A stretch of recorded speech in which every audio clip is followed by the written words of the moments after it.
They call me Gonfall.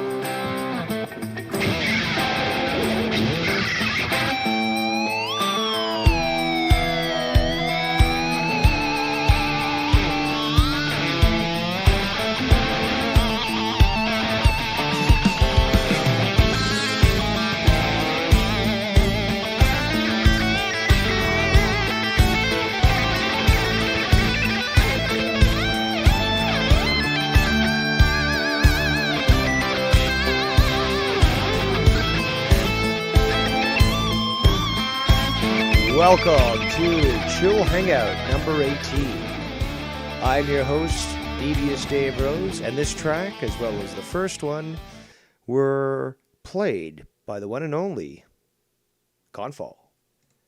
So, I appreciate his music and wanted to showcase that with you.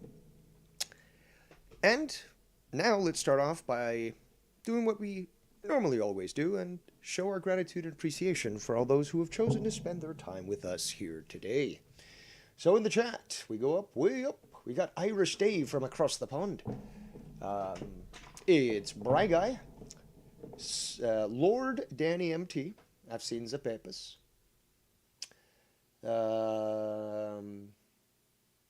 Butterfly, thank you for joining us.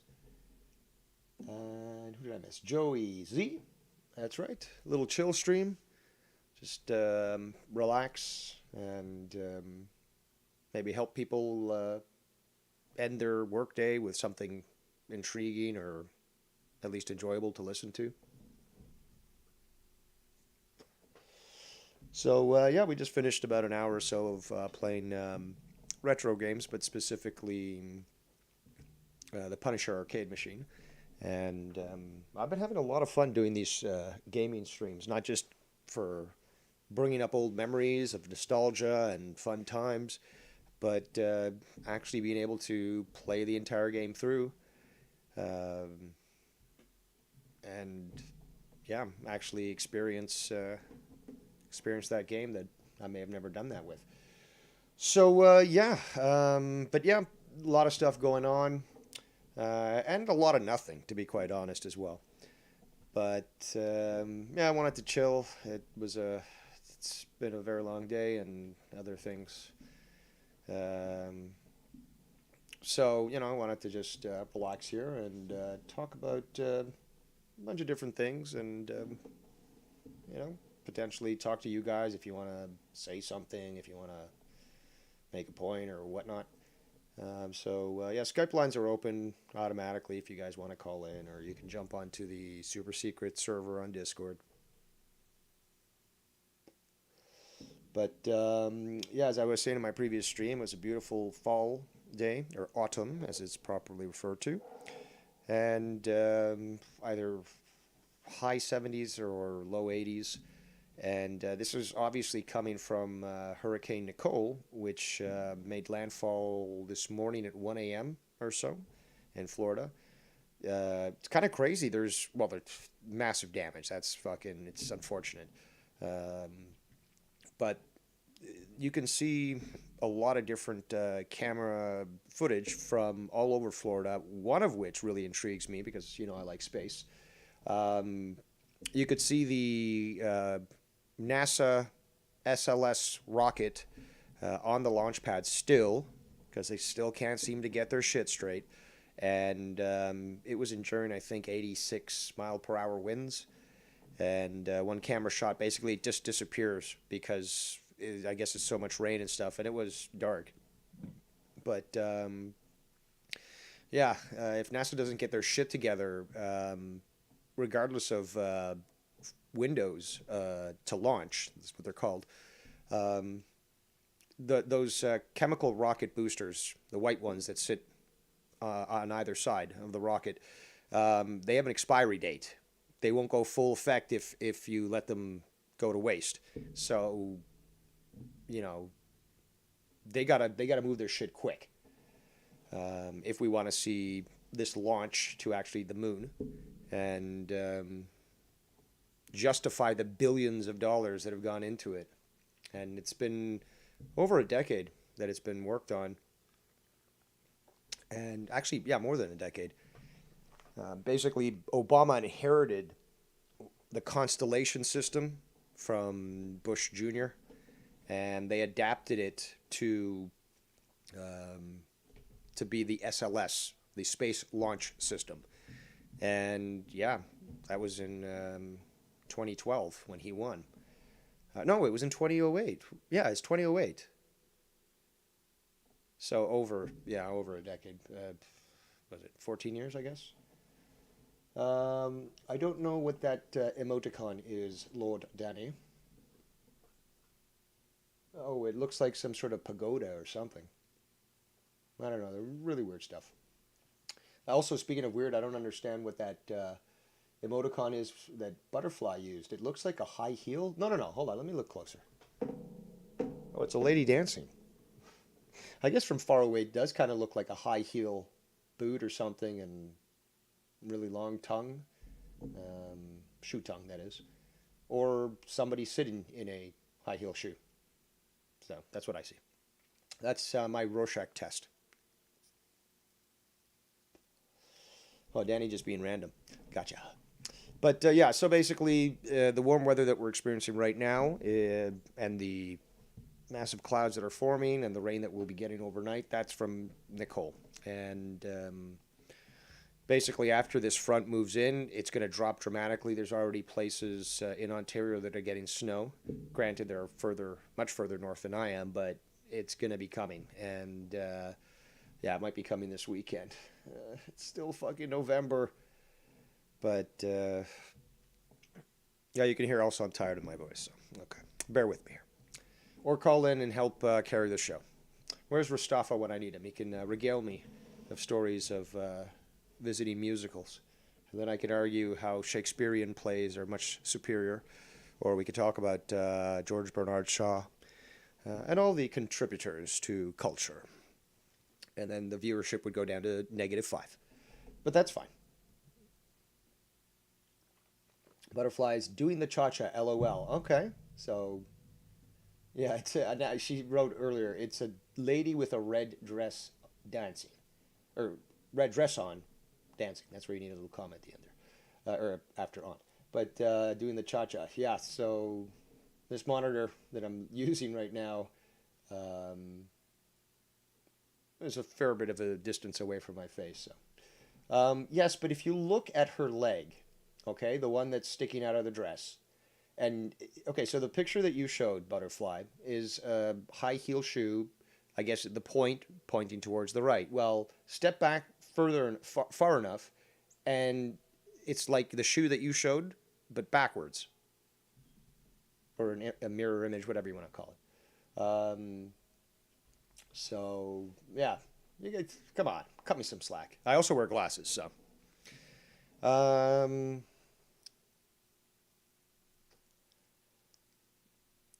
I'm going to mention that we may be doing something with Joe. I don't know. Maybe I'll do something with Jesse, actually, for Final Frontier News. And then try to convince Joe to put it up. Because we tried that before. And, well, let's just be honest. Multiple co-hosts, multiple former and current co-hosts have tried to do that in the past. And now you can't unsee it, Butterfly. Now you can't unsee it. Yeah, we've tried to do that in the past, and then there's a big, what's it called? A big bunch of episodes that just are sitting, waiting to be released. And, you know, out of respect to both those that create the content as well as those that are subscribing to it, it has to be released on a timely manner. So, Joe, as you know, tardy on the time. And, you know, Jesse and I would put it together, at least that's our idea, put it together and just give it to Joe and have him upload it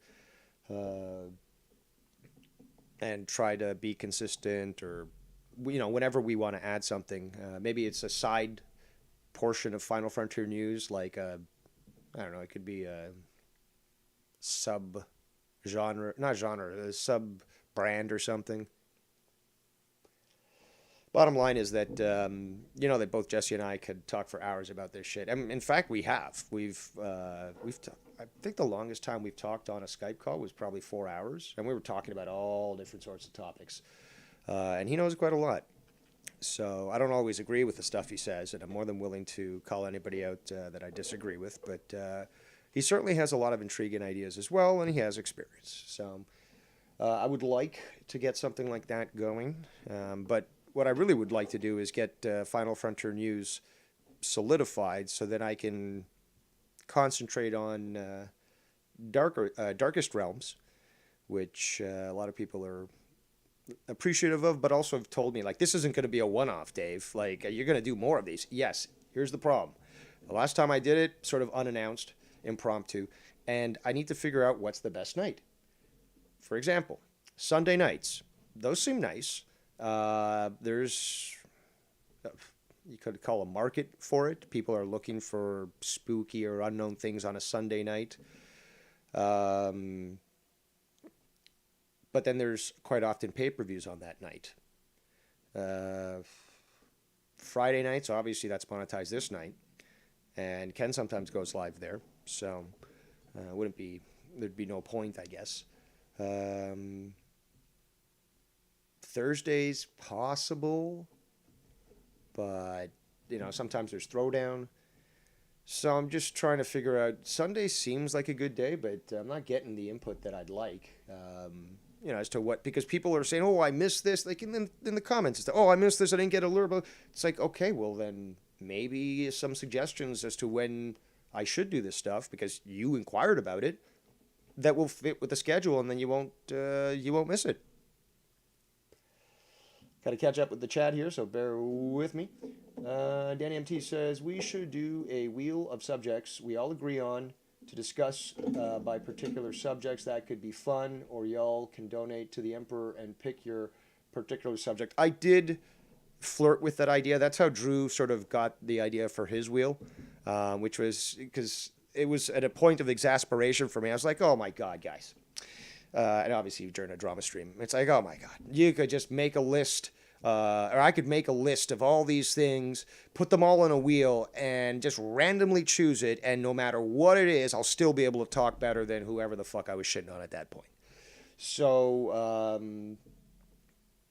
yeah, and then Drew's like, hey, that could work for my show and stuff, and then he introduced the donations and all that, and I gotta say, he took a great idea, because I'm the originator of great ideas, and he actually made it better, or at least made it better for him, made it fit with his style. Let's see here. Hold on. We got Extreme Shaft says, Dave, you're not even a real Taka, bro. Yeah. Well, many would probably argue against that.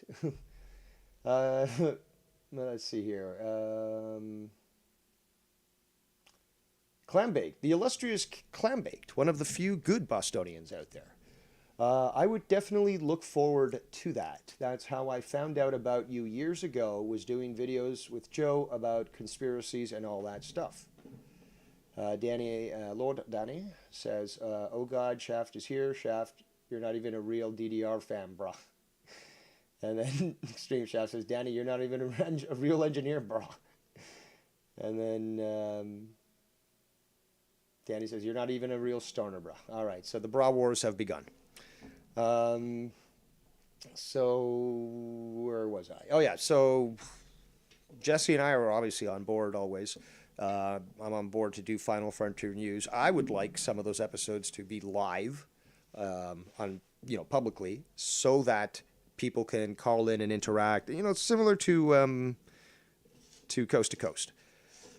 But it is sort of like a Patreon exclusive, and the last time that we did Final Frontier News, there was, I think, over 50 people watching behind a paywall, and there was interaction in the chat and stuff. So there's certainly people on Joe's Patreon who want to see this stuff, and you can't really rip them off by making it public. Once in a while, maybe just to say, okay, well, this is a taste of what you can get on the Patreon. So that could work. but I can understand why Joe would do it the way he's doing it. I, however, would like to have my show entirely public, and I do want to try to avoid any topics that I would discuss in depth on my channel, and let them be exclusive to Joe's channel, right? Because we did a video on the moon landing, and you guys know I can talk about that forever. But what's the point in making, like talking again, saying the same talking lines like you heard it before, at least if you tune into the Patreon and stuff. I don't know. And, Joe is very bad at organizing sometimes. So you can't really nail him down for anything specific, because that can change with a fart. Yeah, I've heard your cough, Extreme Shaft. You don't even mute yourself, you barbarian. But yeah, I'd really like to get some better idea from Joe so that I can adjust myself accordingly. Sunday sounds like it's possible, but I also, again, don't want to go over topics that he would do. Because really, it's just the big thing is the time spent. I want to make them about an hour, maybe make them 2, but I like an hour. It's manageable. There can be a break in the middle, potentially play commercials, or just have a little musical break. People can go take a piss or something, and yeah, keep it either one subject throughout the entire show, or like Coast to Coast does, sort of split it up per half hour. So the first half hour we'll talk a certain thing, second half hour different topic. Sometimes the guest is so big they do an entire hour, but I don't think I've ever seen anybody stay on for 2 hours. And I think Coast to Coast is I think it's a 4-hour show. It's a 3 or 4 hours. So, yeah, that's what I want to do on my channel publicly. No paywall, nothing. But I don't really want to be covering the same topics Joe's doing. And certainly not to the extent that I'd be doing them on Joe. So obviously come with notes and plan to actually make it extensive. So as such, it's going to require going through images, explaining certain concepts some people might not be familiar with. So there is work to do. I mean, if you want to do it well. If you want to do a shit-ass job, like shit, I could stand on the corner and just fucking start ranting and raving, right? About conspiracy shit. It's no big deal. Everyone knows that I can talk forever, especially about these topics. So it's more about being efficient with time and trying to be beneficial to everyone. But yeah, hopefully I'll hear from Joe tonight, and we'll see what the future holds. But yeah, hopefully that's gonna somehow come together soon. And plus, there's always Jesse. But there have been some other people who have stated, I can't remember his name, but I got to look up my messages. He said that he would like to be on calls discussing these sorts of topics. So, got to figure that out. Butterfly says, 14 people watching, only 3 likes. Hit the like button. They're called hate watchers, Butterfly. They watch with contempt for many reasons, but they've been hurt in the bum. Spanked, as you will. And as such, they just watch me and stew in their own hate. I don't know why. Not very productive for their own well-being, but hey, it's their life, I guess. Extreme and Shaft and Danny still going back and forth on their little busting of bowels. And I'm starting to notice that, yes, I do mispronounce that word. See, balls. No, see, I still add the W in there. Balls. I think I got it there. Balls. Because usually there's that sort of emphasis. Balls. Let's go play with those balls. Whatever. I grew up speaking Canadianese, and it's kind of weird, eh? We say hoose and a boot. Gotta get into the hoose. The storms are coming. Oh, they're still going at it. All right, cool. Let's talk about a few things that are happening currently in the world. That stupid war or violent, whatever you want to call it, with whatever terms, conflict with Ukraine and Russia. It's just fucking. It's so terrible. So many people dying, like innocent people. It's destroying the world's economy. And it's justifying basically laundering, because that's what they're doing. All the money that's going to Ukraine from all these Western countries, it's laundering. They're laundering money. And they're helping basically destroy the West, really. It's as simple as that. And that is something that people should be concerned with, because looking in Europe right now, because they've purposely made these green policies to combat climate change. Oh my God, it's not like climate's changed since the Earth formed. No. But yeah, so basically they've cut off fuel lines. The fuel transport pipe underneath the North Sea was actually cut by Western forces. I think the Danish actually came out no, it was the Swedish, and actually named the British, I believe, for having cut that oil line. Coal is being outlawed and stuff, and they're actually hiking the price of wood dramatically, because there's a lot of people that still burn wood in stoves and in heating in Europe.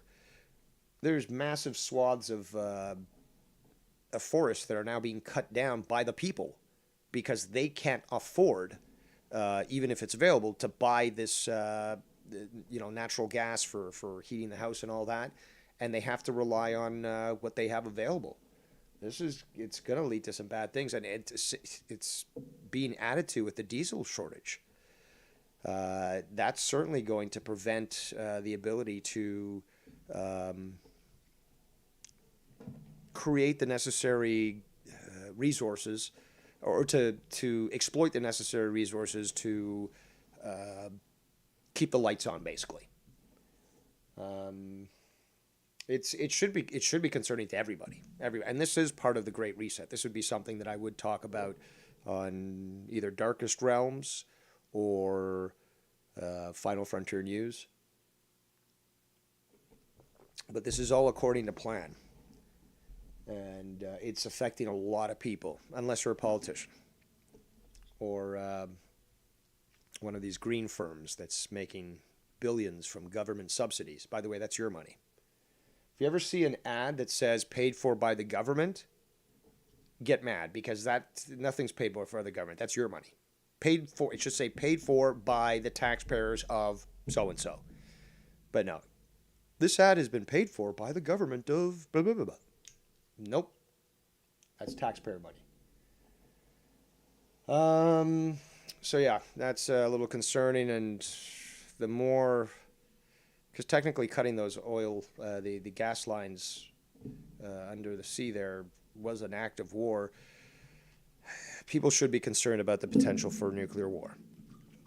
As slight as it might be, you still have crazies fucking in positions of power who are war hawks. And, again, these are the people that put together wars with Iraq on the basis of weapons of mass destruction.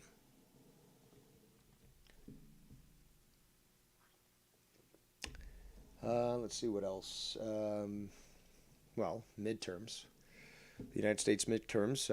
It's a shit show, and people should have expected this, because they've been setting this up, the elite, for a while. That's on both sides. To commit this sort of questionable activity. I'm not going to say the words, because a video from last December, no, I think it was February 2021, had my channel striked because it talked about the questionable aspect of what happened in Washington on January 4th. But you know, if you've been paying attention, things are very strange with the counting.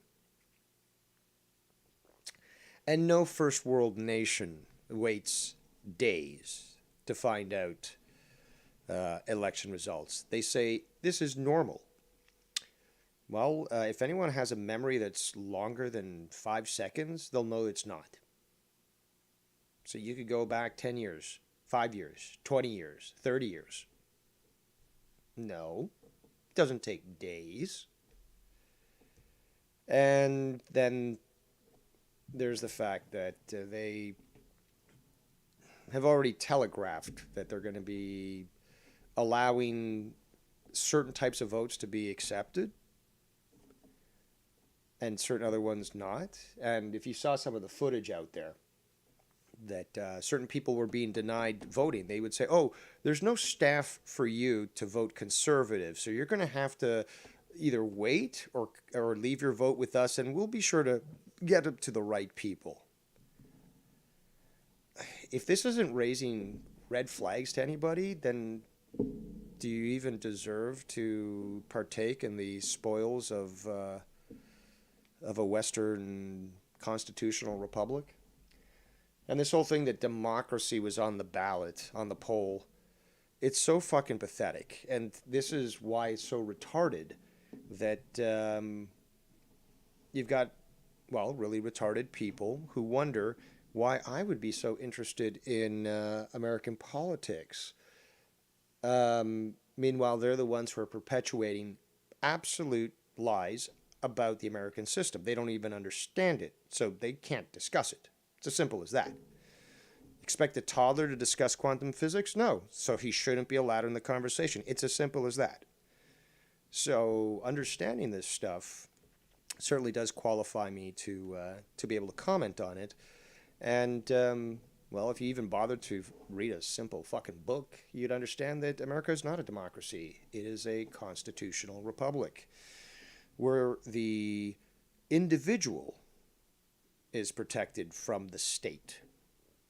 The state doesn't give you rights. The state's there to ensure, what was the saying? To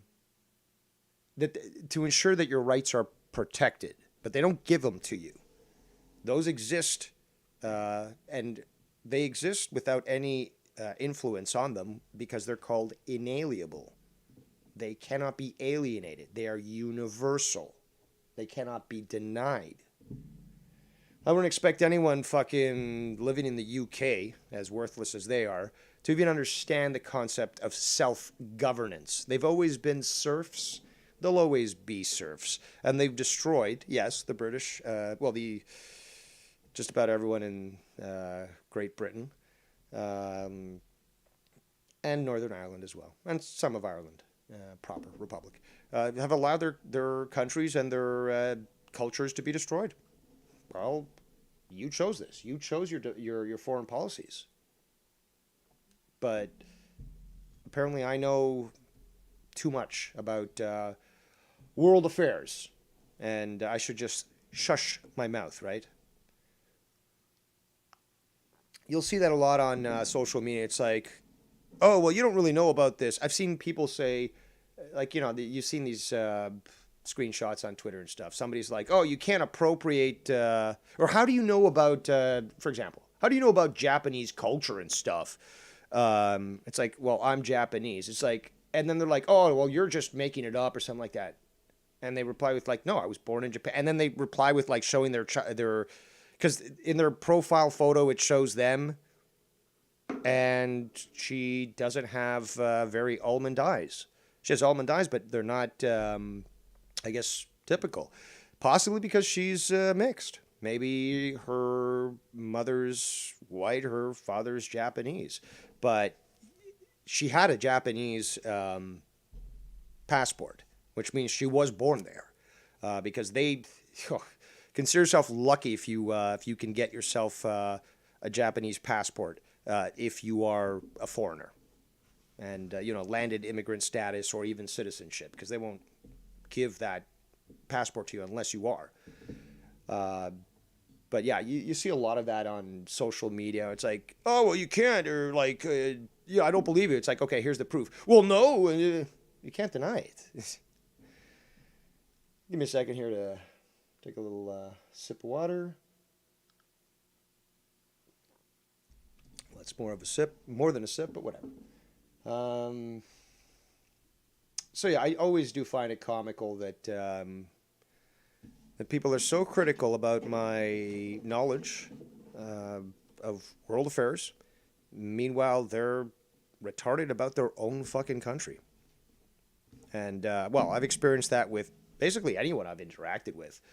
Well, I should say, I've experienced that with any sort of, what's the best term?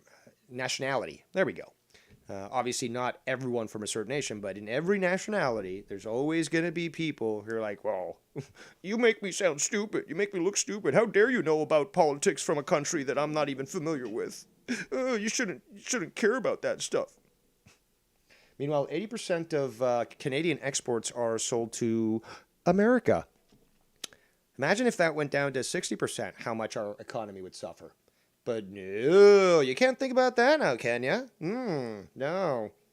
Can't think about maybe, I don't know, canceling a pipeline from Canada to the United States, which would have ensured that the prices certainly wouldn't have skyrocketed it and added to inflation. See, to me, this is simple shit. Now, I can't say most, that's a blanket statement, but many people that I've encountered in this community are highly retarded. And they can't add 2 and 2 together to understand such simple fucking topics. And, I mean, don't they teach this shit in school? I'm almost certain that they do.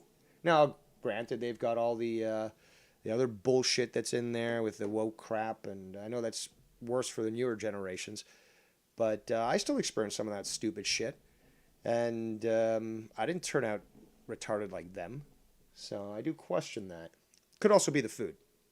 Food's gotten way worse in the last 30 years. Lord Danny, MT says, tells you she is Japanese, sends you a picture of her standing next to the Great Wall of China. Well, that used to be, well, I guess parts of that kind of belonged to Japan when they conquered mainland China. But no, that would be a Walmart American thing to say. Oh, you're Japanese? Why don't you take a photo of yourself next to the Great Wall of China? It's like, because those are two different countries. Yeah, unless I'm vacationing there in China from Japan. Yeah, we don't have like a miniature village here with the, Great Wall of China.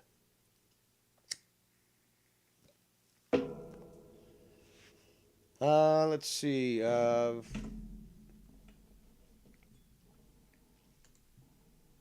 What else was I getting at here? Oh yeah, so actually, I'll let the music.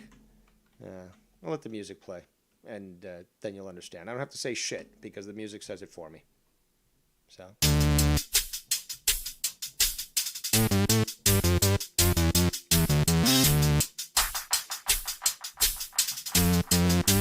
So just relax with the cock wax, okay? Hate watchers, you can hate me for a lot of different reasons, but you certainly can't hate me for my intelligence. Well, actually, yeah, you can. You know what? I grant you permission to hate me for my intelligence, but you can't say that I'm stupid. Nah, you can't do that. And you must also recognize that, yes, understanding foreign policies certainly is beneficial in planning for, international unstable times.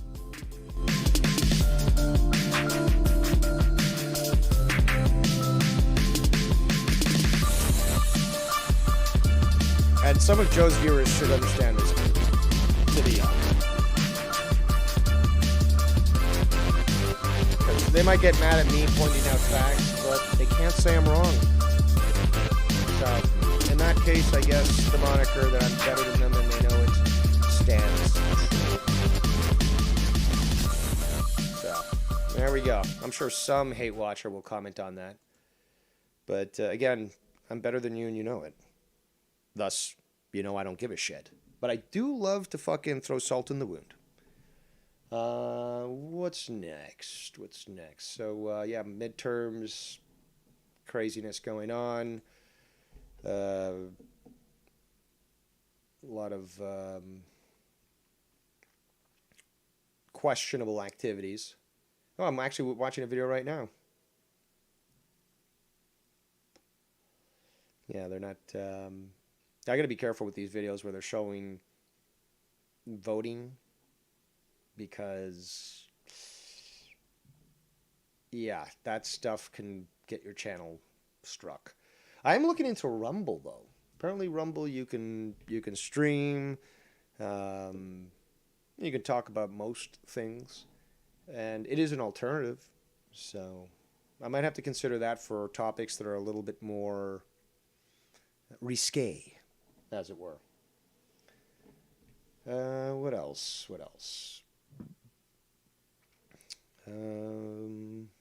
Talked about the hurricane that's going on. That's supposed to hit the Carolinas, I think Friday morning. So if you live there, take shelter and act accordingly. I missed AEW yesterday. Unfortunately, I was dealing with some very important things, and yeah, I wasn't able to catch it, so that's why I was not on the AEW review with Joe Cronin every Wednesday nights. But next Saturday actually, is Full Gear, and I'm looking forward to it. A lot of good matches. I suspect that MJF will walk away as the AEW heavyweight champion, and I think that should. I've got a feeling that might actually bring a new wave of optimism and creativity to AEW, because really what Punk did, he threw a wrench into the gears of AEW. Well, if you want to be, slapstick funny, but yeah, he threw a wrench into Full Gear, basically, because it's there that Punk was supposed to face MJF for the title, or MJF was going to face Punk for the title, because Punk had it at that point, but had to vacate. But what a fucking shit show, man! Like, I'm sure Tony Khan isn't too pleased with how it went, and Punk really should have just fucking dropped the chip off his shoulder a long time ago. After the UFC loss, it should have been like, look, dude, stop with the fucking bad mouthing and stuff. Like, time to grow up, basically. And because he got fucking schooled both times he did UFC. And yeah, maybe it was something he wanted to take off his bucket list, but certainly shouldn't have had that attitude. Butterfly says, what do you think will happen to Brittany Griner? Will she be released? Last I heard, she was actually being shipped off to a Russian penal colony, a hard labor camp, as they call them. So if that's the case, I don't think that she's going to see the light of day for quite some time.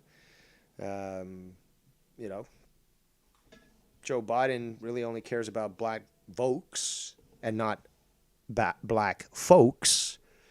But, well, problem is the majority of black people voted for Biden. So you get what you fucking pay for. And, well, Griner's going to fucking rot there until... And don't expect anything to be resolved during the Ukraine-Russian conflict. And that's looking... There's no end in sight with that shit.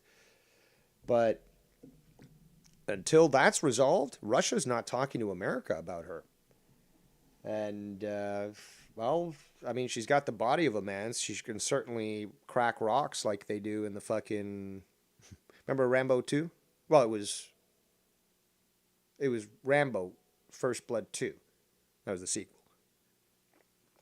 But yeah, he was cracking rocks there in his military prison, and that's what she's going to be doing. She's going to be enduring some very. She's going to come out probably looking 20 years older, even if it's like say 2 years, 1 year of captivity. She's going to come out looking like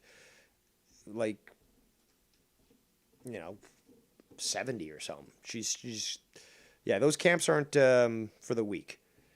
We have It's the Man with two first names says surgery is done. I'm swollen in the mouth. That is, be clear, in the mouth. I've only seen the first Rambo, First Blood. That still stands as one of the great movies out there. And I've looked into it and researched it because it's an intriguing story, and the book is very different from the movie. But the changes that they made to the movie actually made it much more palatable to the audience, and basically started a franchise, and helped obviously boost Stallone's career. But I do, looking at the difference, I do think that what they did with the movie was better than the book, for various reasons.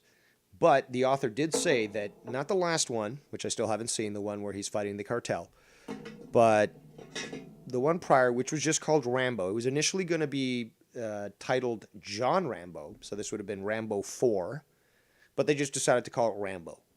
And the first Rambo is just called First Blood. It's not called Rambo. It's just called First Blood. The first time they started to use the Rambo name in the title was First Blood 2 Rambo. So this is the fourth story, part of the story, just called Rambo. The author said that that was the closest that anyone ever got to putting the Rambo that he wrote onto the screen. Because you could see a big difference with him in that movie. Much more callous, and my God, the action scenes of that movie were fucking incredible. And yeah, that was very interesting because, the author didn't like the direction that the movies were going by the third one, where he was in Afghanistan, which is hilarious. It was like, this is more jingoistic type, American propaganda than it is something that based, because this guy wrote the book about all these veterans coming back, and they were being spit on and treated poorly, and they had to deal with mental issues, and he wrote this book to reflect that. So, yeah, I do find it very intriguing that the author did endorse the fourth movie, and I think that movie's a masterpiece. It's the cinematography alone is fucking incredible. The acting's good, the action's incredible, and it's an enjoyable story. I think all three acts were very good. Let's see. Danny MT says, she got the body of a man, so she can certainly crack rocks. Laugh my fucking ass off. Am I saying anything that's untrue? Perhaps crass? Perhaps a little rude? Okay, sure, I'll give you that. But factually incorrect? That's not my department. But yeah, I guess we'll see what happens with her. I mean, right now, she's not going to a good place. And we know that old Biden there, old Brandon, he couldn't. Man, the guy doesn't even know what room he is in. He doesn't even know about Griner. Oh, a photo was taken the other day. He had his hand up to his face, and you could see there was an IV scar. Well, no, a wound, I should say, because it was fresh. So they clearly have him on something. I bet that guy is popped full of fucking drugs. Yeah, probably more drugs than Bullfrog is stuffed with artificial flavorings. Because all the processed food he eats. I mean, surprised he hasn't done that NyQuil chicken. Oh, come on, Dave. I can't even cook. I'll microwave it instead. I'll put it on a metal plate here, and everything should... That's... Yeah. Maybe he doesn't have a microwave. I wouldn't trust him with a microwave. If I was his brother, I would certainly not. I mean, with the oven, that's still questionable, but he's just making frozen pizzas, right? So shouldn't be too bad. Plus, I don't see him as the type of guy that would fall asleep, while he's, waiting for his pizza. He's probably looking through the window. Come on, bake faster. I'm hungry. Danny says, speaking facts, bro. Skype line's open. Anyone wants to call in? Not begging for them, which apparently has been imparted by some people. Oh, you're begging. It's like, dude, fuck. You want me? Okay, you know what? I could just fucking take a minute or two, just dead air and fucking smoke my pipe. It's fine with me, haters.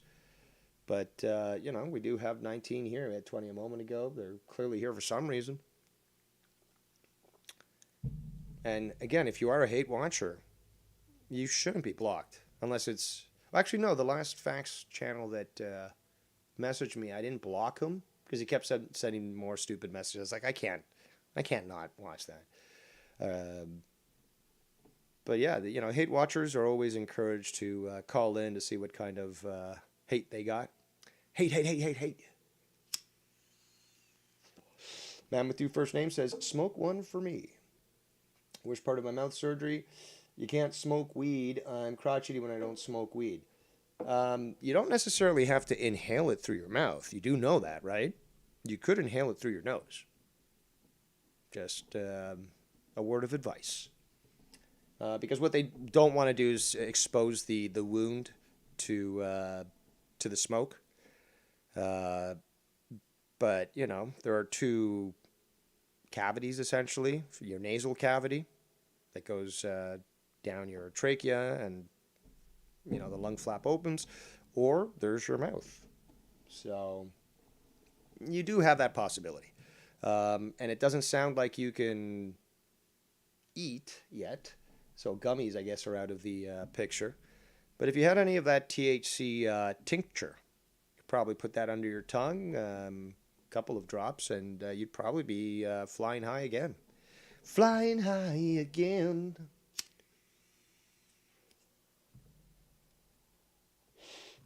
Yeah, I'll smoke a bowl for you. Hopefully the goodness of the weed will go through the ether, and you can get high vicariously through me. There we go. I can speak now.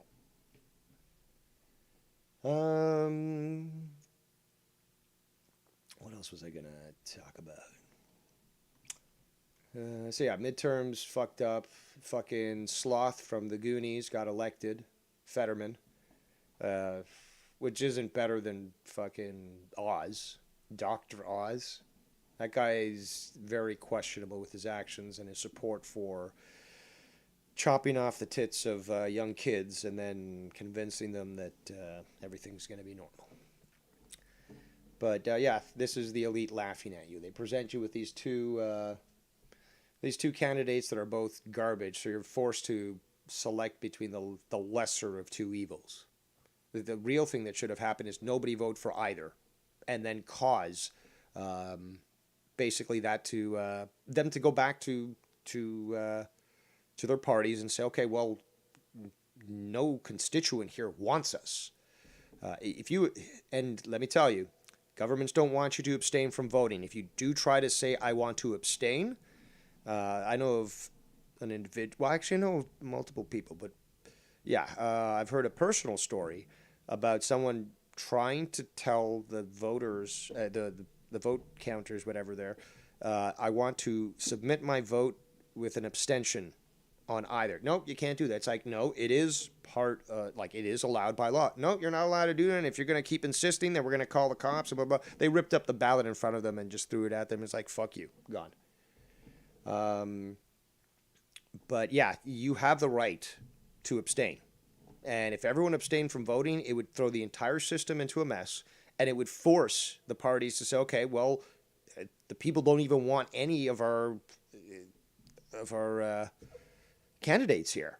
We have to pick somebody else, and it would force them to say, okay, well, who do you want, people? Because we need your votes, obviously. Who do you want? Oh, we want this person. Oh, well, they might be a little too popular. No, we didn't want any of your other shits. Okay, now we choose. But I think, obviously what's happening with the Democratic Party, it could have been seen happening for quite some time, but Tulsi Gabbard coming out and really calling out the bullshit of the Democratic Party and leaving it and so forth so publicly should help accelerate their long overdue demise. It's amazing that people have fallen for this shit for the longest time, but a big reason is because they see themselves as victims. And that's what the entire Democratic Party since the 1960s has tried to portray themselves as victims. And anyone who they try to protect is a victim as well, even if we have to convince you are. Man with two first names in the chat says, I was reading about inhaling through your nose. Does that mean I'm putting my one hitter up my nostril? I'm actually getting some RSO oil. That stuff is wonderful.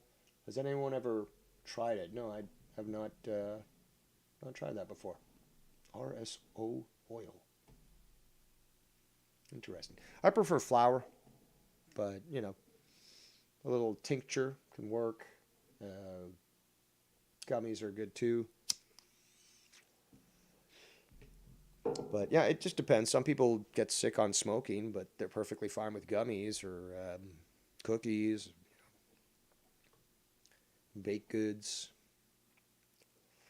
And yeah, I'm seeing a lot more of THC beverages out there. I haven't tried any yet, but supposed energy drinks. I don't know why you'd want to use an upper with a downer. Herbal teas that's got THC infused. Beer. There's beer out there with it. So it's interesting that there's been a variety of different products available for consuming THC. Let's see here. Just check this message.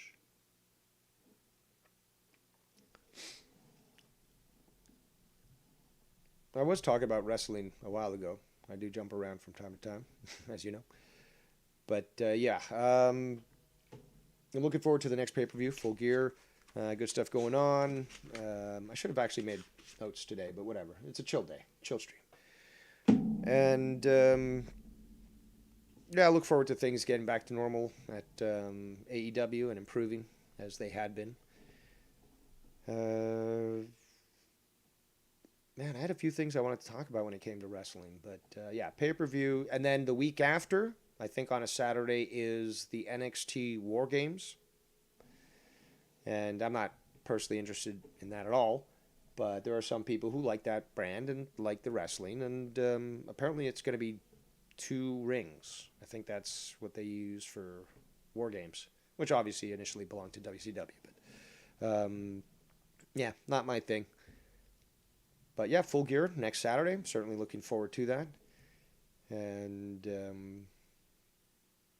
yeah, it's unfortunate there's a lot of haters out there that just want to see the demise of the company, despite the fact that prior to the creation of AEW, they were constantly shitting on WWE and they couldn't stand the product. No, but as soon as actual competitor, they are an actual competitor, comes on the scene. And they might not be as big. Oh, now that's a shitty company, and Tony Khan's a this and a that, and it's like, if you don't like it, don't watch it, assholes. It's just so simple.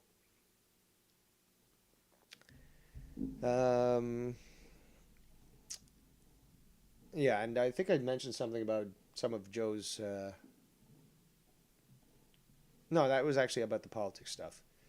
Although I will say something, that Joe does have a few very vocal individuals that blindly support WWE and shit on AEW. And that sort of builds on what I was just saying, because it's all based out of hate. It's not based off, oh, well, you know what? there's this reason why, there's that reason. It's like, no, I love my WWE family. Anything else must be shit. And I remember being like that when I was 5 years old. And I'd see magazines for WCW and stuff, and next to them the WWF magazine. No, I don't care if Ric Flair's champion. Hulk Hogan's my guy. I know where he's from. Yeah, I outgrew that. But, yeah, apparently, yeah. So, yes, there are a few that are quite vocal. We have the Goon in the chat. The Goon is correcting me. He says it's Survivor Series War Games, not NXT. Oh, so they've made War Games part of Survivor Series? Somebody please explain. Let me see if I can figure this out. NXT. No, he says not NXT. So, okay, so Survivor Series? Okay, November 26th. So that is the week after Full Gear. Okay, Saturday. Starts at 7:30 p.m. supposedly Eastern. Survivor Series War Games. Okay, the Goon is correct in that. They decided to just really jam up a bunch of words together and try to sound cool. It's happening in Boston, Massachusetts. And, okay, well, yeah, thank you for correcting me. I thought it was NXT for some stupid reason. But yeah, there you go, guys. That's what you want to watch. I'm not going to shit on you. All the best to Hunter, or Paul, whatever, call me. Whatever. If there's something intriguing, it might entice me. It might entice me to watch. Conversely, this past Monday, I was so goddamn bored that I just decided, you know what? I don't care what kind of torture I might experience. I'm watching Monday Night Raw. Couldn't finish it though. But I did endure some time of duress. We have Danny MT in the chat says, great UFC card this weekend, too. Is it a pay-per-view? Fucking stacked main card, and the rest of the fights are great matches, too. So let us know. Is this a pay-per-view or another fight night?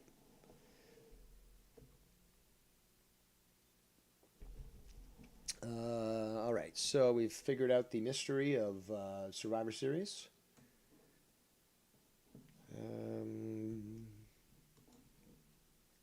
Yeah, so I just wanted to comment on that when it came to certain marks and such, because I can still be critical of Tony Khan, and yeah, I did propose to Joe about doing a state of AEW with him and Mustafa, and one of the big aspects to that sort of podcast would be specifically how to book them. You basically say, okay, we're given the job by Tony Khan. Tony Khan just told us, okay, hold up in this hotel for the next 2 weeks. Food's all paid for, room service, whatever. Figure it out. You got this entire roster. We're going to start fresh. You got this entire roster at your fingers. And you can also pick from, say, 5 independent wrestlers, and maybe you can actually pick one person that might come from another larger, and specifically WWE promotion that, for theory's sake and stuff, you would utilize, and how would you book them? And I think that could be a lot of fun, because they've got a great roster, in my opinion. Some people would argue that. Okay, fine. But a lot of people have brought up the issue of booking. Okay. Well, I would love to actually look at all the names on a list. I was going to say paper, but technically we could look at them digitally. That's just showing my age. But, yeah, and then say, okay, well, we don't like how these two have been booked. Let's book these two and set it up for a 6-month competition or feud, and it culminates at this pay-per-view. And basically go through the entire roster doing that. And basically consult amongst ourselves, okay, does this work? And then see how people might respond to that, people in the audience, viewers and stuff. Okay, do you think this booking would be better? Do you think it would actually make things worse? So I'm really, intrigued at that possibility. There's somebody else whose name I'm not going to mention right now. And don't worry, there's nobody who's in a feud with Joe. That has also wanted me to do a podcast with him talking about AEW and actually compare AEW to WWE. So that's interesting. We'll see if that goes forward. Still waiting to hear from that individual. And if that's the case, then it'll probably end up airing on my channel, I think. I think that's what we discussed, because they don't have the interest or ability to put it on their channel or want to keep it separate. I can't remember what it was, but bottom line is I'm open to putting that on my channel. But yeah, we'll see what happens there. But I would very much like to do that with Joe, and I think that could work well. So we'll see. Joe is, like I said, harder to nail down than water on a wall. So we just have to wait it out, I guess. My God, it's 5:49 right now, and it's pitch dark outside. That's always something that really unnerves me when it comes to the changing of the seasons. I hate it that it's so dark in the morning, and it gets so dark so quickly at night. I love summertime because, you can still see, certain sunlight, I guess, or at least it's reflecting in the twilight. You've got, or in the dusk, I should say. It's actually dusk. Twilight's in the morning. The dusk still has some light emanating 9 p.m. I love that. But unfortunately, we're going into a cold winter, I guess, and I'm going to have to deal with this change. I got to move closer to the equator, and you get better light throughout the year. I met a guy actually from Costa Rica who, during the autumn, he'd kind of go a little crazy in the sense that, like, what time is it? Is it really this time? I don't know. It was hilarious because it was like 4 p.m. It was already starting to get dark and stuff, or at least the light was diminishing, and he was sort of panicking, sort of thing, just didn't know.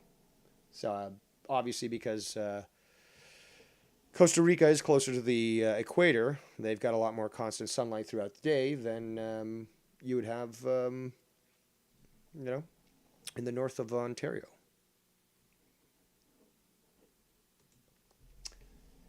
So let's see what else here. I'm gonna pack a bowl, play you some Gonfall, and then continue. Alrighty.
Very enjoyable. Very enjoyable. And I'm still waiting for him to actually write an intro. But yeah, he's good stuff. Be sure to check his stuff out on YouTube. Just type in Gonfall, Gawnfall. So, got a bowl packed. Enjoying the evening. I don't know about you. Probably a lot of hate watchers stewing. Got nothing better to do than be here. And certainly don't have the guts to call in. Well, I'll give Fax that. At least he does. He's tried, but yes, there is that. Regardless, Goon says reminds me of Joe Satriani, and yes, Gonfall is very gifted when it comes to the guitar. All right, so what's next up on the list? Oh, shout out to It's Bullsy. He says, I cannot wait. It's funny what is happening in AZ. Well, feel free to call in if you want to give your thoughts on the matter. Skype working. But yeah, I've seen your posts. This is stuff that should have been expected regardless, but you're making good points and stuff, and other people are saying the same thing. But yeah, you certainly recognize the insanity of what's going on right now, and we got to be careful with the words that we're using, because we don't want this video fact-checked where it causes my channel to be struck because I mentioned something that was true, and they have to be playing defense for the elite. So we got to be careful with our words. The Goon says, adding this to my workout list. Yeah, man. Here you go. But yes, talking about Bullsy, he has been vocal about that. Also, I guess he was considering streaming today, talking about the bullshit that AOC is talking about, and basically, when is she not talking bullshit? This woman is. She was chosen because she sent an audition tape in. That's basically how she was chosen. And what's really disgusting is that you hear her change her accent depending on the audience that she's speaking to. Same thing with Obama. Same thing with fucking Hillary Clinton. When, say, either of those talk to a Southern audience, they add a drawl to the way they speak. This is noticeable.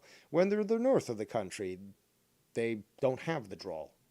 When AOC is in a predominantly Latin American community, she's trying to talk like Rosie Perez.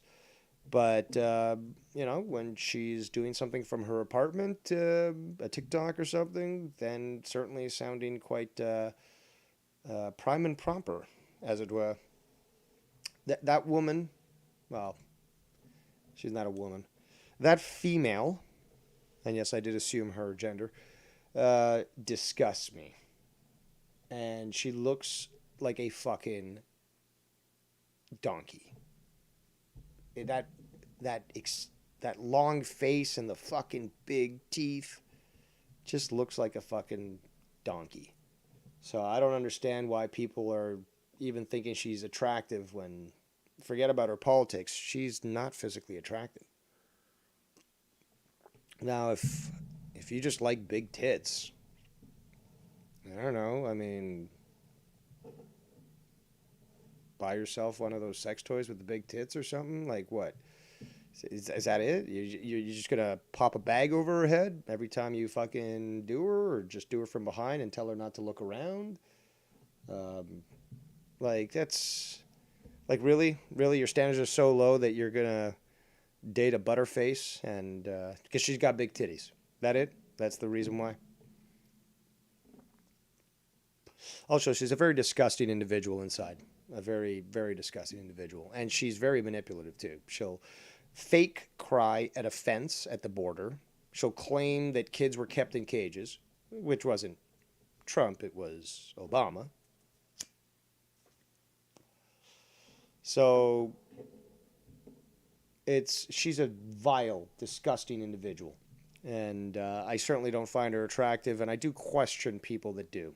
It's a simple fact. I will judge. I will judge.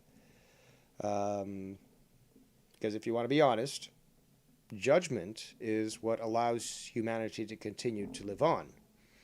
Because, for example, oh, me caveman, me see fire. Ooh, fire hot. Me keep touching. Oh, oh, me die. Or, me caveman, me see fire. Ooh, hot. No touch. No touch. Hey, young caveman, you no touch fire either. You die. Okay. Passed on and passed on and passed on, and then, that is provided, that learning is provided to generations that then understand, no, fire no good when touch. But, yeah, judgment and especially about pattern recognition, those are important things, but as of late, I've been told that they are racist. Apparently, they're also only associated with white people. Very strange. No other nation around, or no other people, race or whatever, around the world that created fire independently learned that lesson. Really? Fire hot, it burn? Of course they did. That's how basic,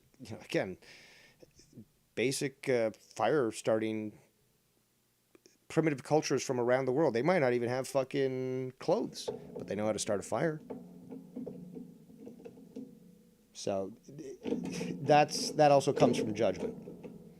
To understand that, oh, this certain thing occurs when there's this. But having to explain this stuff sometimes is a bit tiresome. Bullseye and I still do have to do that logic stream where we discuss, and it would probably have to take multiple episodes, various different logical fallacies, and then provide examples for people to understand. And we have to pick ridiculous examples so that you can see the extremity of the, counter argument and the fallacies in that statement. So it is important then to get done right. But yeah, I'm looking forward to being able to do that eventually. So now me smoke bowl. Me use fire, but not touch. Fire good for smoking. Not good for touching. Simple judgment that allowed us to create rocket ships. It all leads, to one location, I guess. What else? I'm still following the news about the storm. It's terrible, just the damage. It does bother me, but it's terrible about the damage that's being caused right now. And yeah, this thing doesn't look like it's going to be stopping anytime soon. So, in fact, let me see what the status is of Hurricane Nicole. Hurricane Nicole. There we go. Oh, now it's tropical storm. So it must have downgraded itself. 44 minutes ago. No, it is a hurricane, according to CTV News Windsor. Let's go to CNN, the fakest of the fake.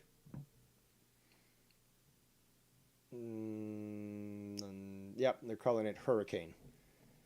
A lot of power outages, 237,000 without power. Don't know if that includes mellow. Ladies and gentlemen, boys and girls, it's Bullseye. So, first of all, can you hear me okay? Sounds like you're next to a highway. Well, yeah, I'm in a workplace, but I can get away with it for now because my Bluetooth works much better. Hopefully. No, it doesn't, actually. Really? It sounds like you're so distant. Oh, shit. It sounds like you have to yell. And it's still not coming through. I can hear you. Yeah, I'm sure you can hear me fine, but you have a lot of noise in the background that's sort of drowning you out. So even when you yell, it's still hard to make out what you're saying. Well, thought it would be better, but I guess not. You got to stop playing around with Bluetooth, stuff. It just doesn't work, dude. Wire it all the way, or just stick the phone to your head. I know it's inconvenient, but this Bluetooth stuff ain't working out for you, man. I guess not. So at least that's something different, I guess.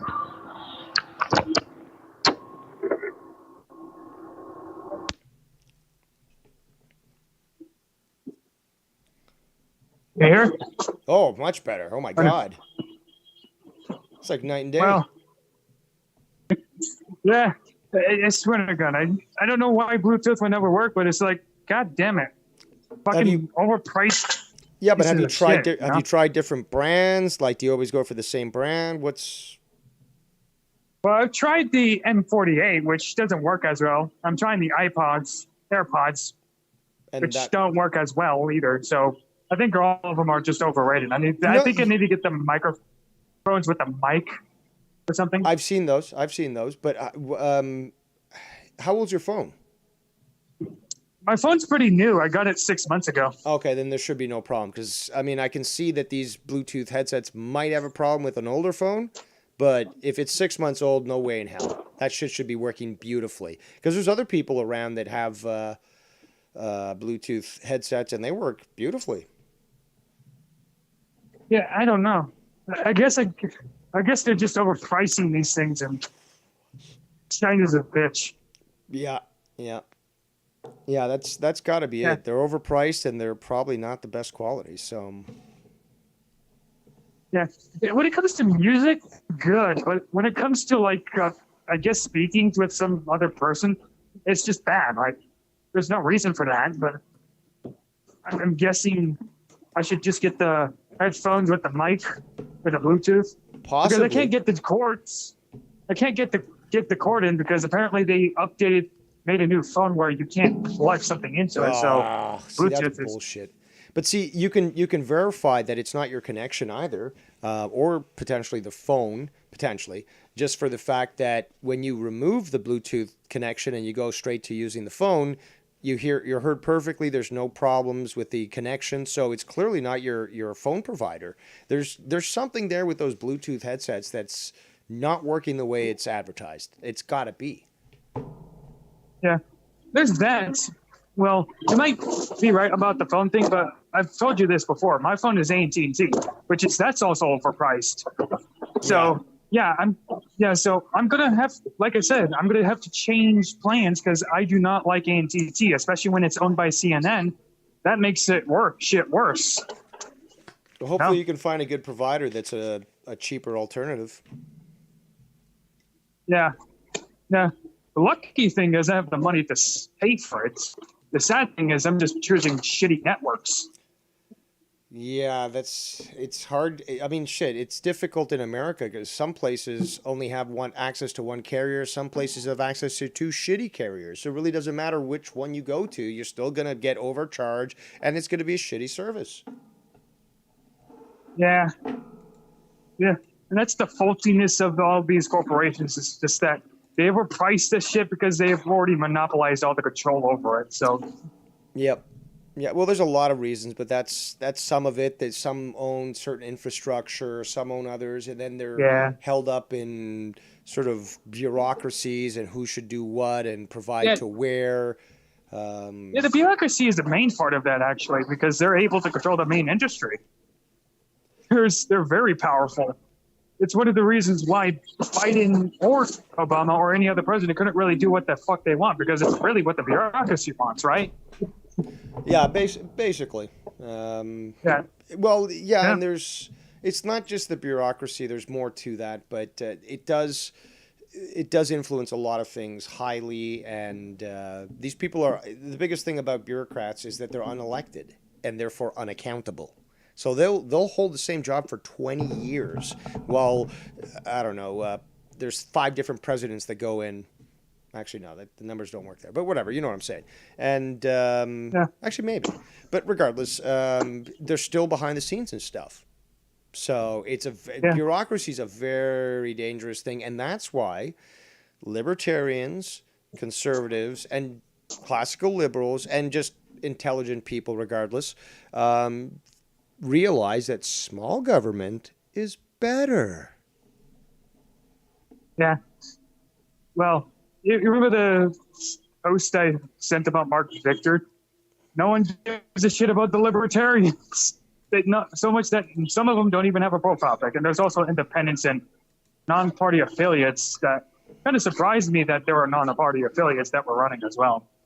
So It's a wasted vote, and it's purposely splitting that vote.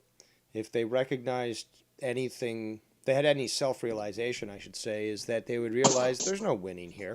But what I will do is I will endorse and promote this conservative person over the liberal person, because I know that at least the conservative I can agree on and much more, and it will be much more productive. So we create a coalition, and I pull out of the race, endorse you, and tell all the people who are going to go for me, if you want anything close to what I was going to offer, you got to vote for the conservative. You're not getting it from the liberal. So then that would force them to decide either to not vote or to vote for the conservative, because it's in their interest. And it's in the interest of the person who is suggesting that, who is a part of a third party, that if they do want to see a change where that they can be included on a ballot and be taken much more seriously and so forth, then they're going to need to ensure that they've got allies there that actually do support them. yeah, It might not be in everything, but again, you take a look at the Democrats, and they certainly have disdain for libertarians, and much more than conservatives ever would. Why not this? Replace the Democrat Party with a Libertarian Party, and that would balance out things a lot better, bring things a lot more center again, as opposed to the extreme left that the Democrats have brought. And then have two balancing acts of liberalism, libertarianism, classical, to conservatism, and it's much more balanced, because you can find a lot more common ground between those groups than you will ever find between anybody and the current Democrat Party of America. Yeah, that is very much true. If you're independent or a libertarian or any sort of party, no, none of those people actually, if you ever listen to them, actually agree. They actually agree more with Republicans than you do with Democrats, if you even listen to one of them. That's what kind of why I tell people, if you're anything but a Democrat, you're going to vote right. Because if you're actually independent and voting Democrat, it doesn't really make sense to me, because America was literally built on that Declaration of Independence, independent workplaces, private property, right? So it's just like you're voting for stronger central government, which people that believe in, people that are dependent on the government. So every time I see some independent going, I'm more in between. You're really not. You're really not. So that's just how I think. You're going to vote right. And Republicans are genuinely. This is the idea that people actually don't understand. The idea of right and left is that Republicans sat on the right of the House and Democrats sat on the left of the House. Republicans believe in weaker central government. Democrats believe in stronger central government. That's what it was. Independents and libertarians, I can't see how you would vote Democrat. That's just how I see it. Yeah, but there was a lot more parties. There were many more parties than just two prior to the creation of the Republican Party. There were many other parties that, since the inception of America, and not everyone was, part of the same party. So that's something that I think that's also not considered, is that people always think that it was monolithically set with two parties from the very beginning of the founding of America, and that's not the case. And they still forget, or choose to forget, that the Republican Party was created to essentially halt the situation with the secession, I guess, if you want to call it that. It's a contentious issue, I know, with some people, but yeah. Yeah. Well, I always learned that Republicans were the party that were supposed to abolish slavery, but there was that. Fall asleep? Uh, really? Really? No, I don't understand the. Oh, the Republican Party formed to abolish slavery. That's why they formed. Oh, slavery, you're saying. That's Are you saying yeah, slavery? probably, yeah, slavery. Okay, because I can hear a lot of noise in the background, and I heard sleeping for some reason. But, well, that is the common statement. That's a very oversimplified and quite infantilized response. Well, not response, but answer. I'm not saying that you said that, but it is the common sort of thing that you hear. Oh, they started because they started to end racism. Well, slavery. Sorry. Um, mm, you can't really say that. Did that have something to do with it? Yeah, but there's so much more that you can't oversimplify the situation. It has to be sort of broken down and analyzed exactly why it happened, what the historical context was, and international involvement. It really is a fascinating story, but yeah, that is what people I guess say these days, and It's just a common thing I hear, and I even discussed this with my father, who is very conservative and very Republican. So it's just like it's something I hear, right? no, And no, supposedly I've it's heard true. it too. I've heard it too. That's why I'm not discounting you. I've heard this before. It's just that I find it quite whimsical that the things are oversimplified. But we understand why. It's because the best way to control a population is make it emotional. How do you do so? Is infantilize it. Make everything dumbed down. Make everyone think that they're stupider than they are. Oh, well, I agree with that sentiment because people are easy to control sometimes. I don't know why. Well, because it's easier to fool people than it is to convince them that they've been fooled. Well, in that case, I always like to say lies do travel faster than truth. People are easy convinced, I guess. That's why I made that tweet saying, yeah, don't really pay attention to the midterms because all you're going to get is really just lies at this point. And people have been lying. Like, literally, it's been so transparent that it is pretty much see through. They literally stopped counting the votes in Arizona. Because I guarantee you, because Kerry Lake and Blake Masters received most of the votes. That's why they stopped counting. There's a reason why you've seen the first count Arizona go blue, because they were counting the Democratic votes, not the Republican. That's why they also said voting machines weren't working because there's more Republican votes coming in. That's my theory why they stopped it. Hell, they're not even giving a specific date when they'll recount their votes or do a count. They're not giving it a date. We're just going to stop it.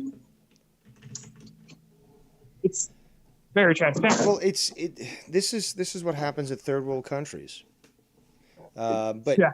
It's strange. Well, certain third world countries. In India, again, people, let's just be logical here. Use your critical thinking, which has, again, they've attempted to remove it from you by infantilizing everything. Use your critical thinking.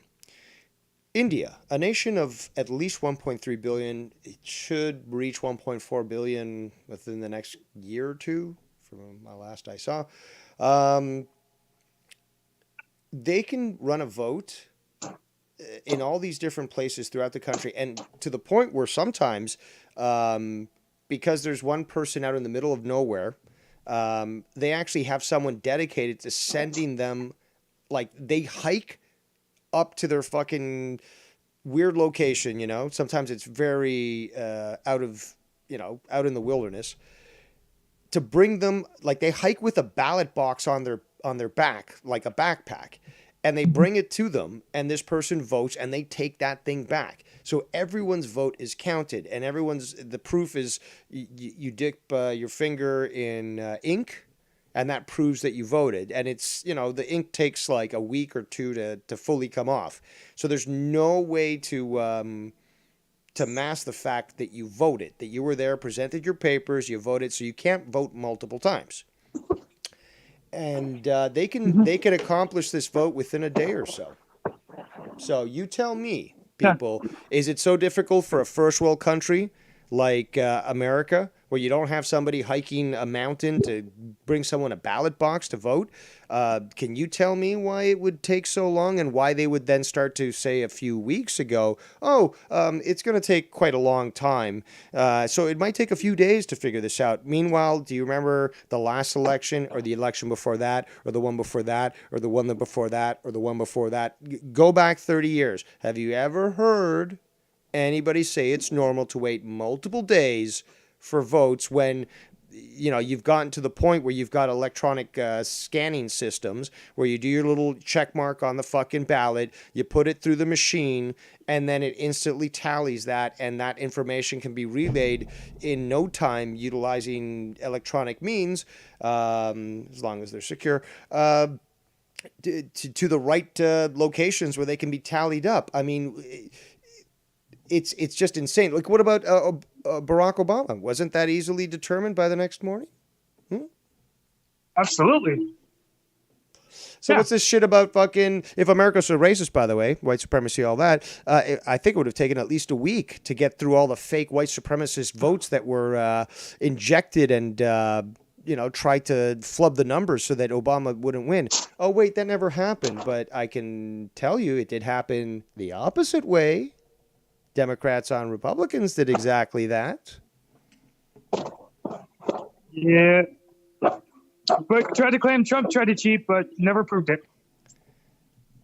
No, they actually ended up proving that they were cheating, because they did try to do this in 2016. Mess around with certain results. And it just, the thing with Trump is that he just had so much grassroots support that and remember, voting by population has been in decline for quite some time. You have a lot of disinterested people in the populace who just don't give a shit. They don't want to vote. They're sick and tired. They don't vote for it. So what happened with Trump is that there was such an overwhelming grassroots support, where people who hadn't voted for years, or people who would never think about voting for him ever, decided to do so. It was so big, it broke the system. It broke the system of fraud that the Dems did try to, I should have used that word. But yeah, it broke the system. It broke the computers, and he won, even despite the fact that they messed with certain things. So it was over. And the second time, it was even more overwhelming. But it's just amazing that people could just totally ignore it, when, if you have any basis and understanding on just the law of probability, of statistics, you'd understand. If you looked at these numbers and how they change so quickly, from favoring someone who was an incumbent who could bring, 20,000 people to a rally as opposed to 500, it's just so obvious. It's so fucking obvious. You think the 50,000 people that showed up at Trump rally, each and every single one will not vote? I mean, let's consider that there's kids in there too, so you can just exclude those. And then compared to 500 people or less at a Biden rally? There's also another law that has been used to predict fraud in other selections, where I've got to look up the name, but basically there's a mathematical equation. You can actually calculate it, and it's been used to 100% effectiveness, I should say, in determining if a certain election had weird issues. So basically what you're telling me is they not only cheated and blamed Trump in 2016, they then cheated in 2020 and blamed Trump in 2020. Yep. Now they're going to blame the Republicans for cheating, even though they're the ones cheating. Yep. And they keep bringing up Russia. Well, again, they've been trying to instigate Russia for a long time. And again, look at all the bases they build around Russia. You're going to fucking, make them skittish, rightfully so. And also, that's your taxpayer money. Why does America need 255 bases around the world? And why specifically around these groups? Either Iran or fucking Russia. And then you threaten to put these anti-missile systems around that. It's not for rogue nations, as they try to convince everyone. And they spent billions on stupid Star Wars, what they called SDI, the Strategic Defense Initiative, or these intercept missiles for North Korea, supposedly. And they're just positioning them around Russia and Iran. Yeah, well, our government actually focuses on the military a ton. There's a reason. That's one of the reasons why probably the United States has the greatest military in the world, Russia being the second one. Our military is pretty much capable of anything that comes our way when it comes to, wars, really. So no country is really going to want to fuck with the United States military. China's trying to. But we could talk about it in a sec. Butterfly in the chat says, I do not understand how Trump was ahead and then it changed in a blink of an eye. Because what they did is they proved this. They had access, and you could easily just connect to it and change things. And plus, they did pause. They did pause for a while, and then new things were found, and no observers. And it's so evident because they set it up. And I remember saying this when Trump won in 2016. I was like, okay, good. This is going to lead to a stable economy. But you guys just saw what they did, didn't you? Because this is, like I said it, because you just explained it or said it. They tried it in 2016. And then as soon as it didn't go that way, they start to first say Russia, dossier, all that stuff, blah, blah, blah, blah. They even were saying that it was illegitimate. Remember? But, anyone who questions the legitimacy of an election, then they're the conspiracy theorists. They were doing it in 2016. Like I said, they tried to control the systems, and they were so overwhelmed by the grassroots supports of, that were supporting Trump, that their systems weren't prepared for it. And basically, they weren't able to, even by fudging the numbers, they still weren't able to overcome for all these people. Because they thought, okay, well, you know what, 44% of the population votes. We don't have to, we've got a pre-programmed, system here that's going to say, okay, at this point, insert this result, and that should be good. That should win the numbers. They didn't anticipate that it would just jump up dramatically from that base voter group to something that included people that weren't just Republicans.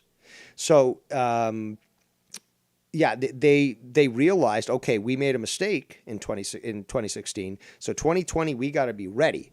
And I warned people about this. I fucking warned people. I was like, don't just celebrate the next 4 years like it was like now it's going to be forever a reign of Trump, and the next next time Trump till 2024, and then it's going to be fucking Barron and all these. It's like, no, don't fucking sit idly by. You just saw what they tried to do.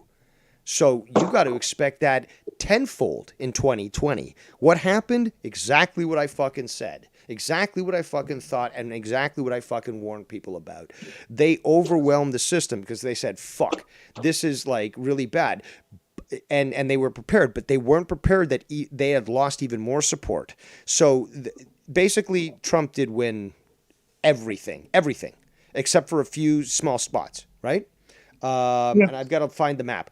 But it was so overwhelming that they started to panic. And what they did was they inserted such a ridiculous number, and not to be gradually inserted because they were limited on time, to instantly. That's why you've got that graphic of the curve, the red curve from Trump, and then the blue curve underneath, and it just cuts right. It goes straight up, cuts right through the red one, and then it continues over top of it. I don't know if you've seen that. It is a meme that's been going around for quite some time, but basically in an instant, he was leading with 10%. So the numbers don't add up, because if you do include his votes and what Trump got, you end up getting more of a population than exists in America. That's impossible. So it's just so evident, so evident. And if you either understand numbers or you have the ability to recognize patterns, you can look at basic mainstream media information and instantly recognize. You can watch the live streams where you'll have a certain count for a certain person, and then they change within an instant 100,000. Impossible. Yeah. I'll say this before I go, because they're calling me for something. It does make sense when you explain it that way. In theory, it sounds a lot more believable. Because honestly, I actually do see Democrats trying to cheat to win the election 2016, because they just did not like Trump. So in 2020, it kind of makes sense now why it was so sloppy to begin with. Yes. It was a panic. There we go. Now you're getting it. Yeah. So that actually makes too much sense. Well, it's something to dwell on and to mull over, and then I'm sure that we'll have another great conversation about what that entails at some future point. Yeah, I hope so. But anyway, I got to go and think about that. Maybe I'll do research on the 2016 election this time. Ask and you shall receive, so I can provide whatever is required. But yeah, I'll let you go. Thank you so much for spending some time with us here today and giving us a call with your opinions. Thank you. All right. There goes It's Bullseye. Be sure to check him out on his channel. And he does videos himself talking about just about all things, contemporary, historical, talks politics, sociology, and yeah, certainly worth tuning into. Alrighty, let's take a look at our clock here. We've been going on for about 2 hours. I'm enjoying myself. Certainly great conversations, great input from people. Latino Heat says, "How dare you, Dave? You're a denier." Yeah, I heard that word is now being thrown around as well. And that's the problem, is that it's something that they're trying to use to have people sort of question you, rather than anybody question the circumstances. It's more so, oh, well, you're telling me something that's different from what the media told me. And I can't trust you because the media would never lie to me. The government would never lie to me. Like, you're crazy. You're clearly a conspiracy theorist. Because, like, if you don't believe the government, then clearly you're some sort of right-wing militia leader, doomsday prepper, something or other, right? But, yeah, Democrats running Flint, Michigan, I'm sure they're very good for your health, right? Especially how much they've saved your water. Oh, wait, they didn't really save your water now, did they? No, they certainly did not. So, let's see here.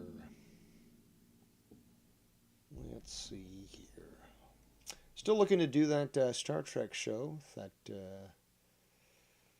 group of people that had shown interest in that, but guess we'll see where that goes.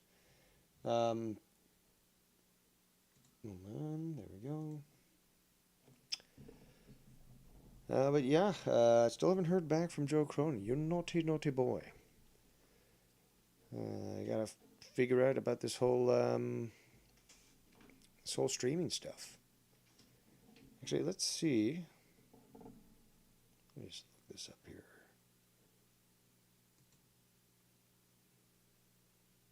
Where's this motherfucker? Look at my list of contacts.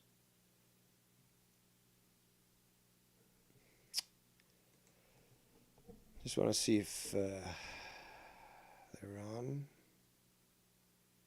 No, They're not. Alrighty. I ain't going nowhere.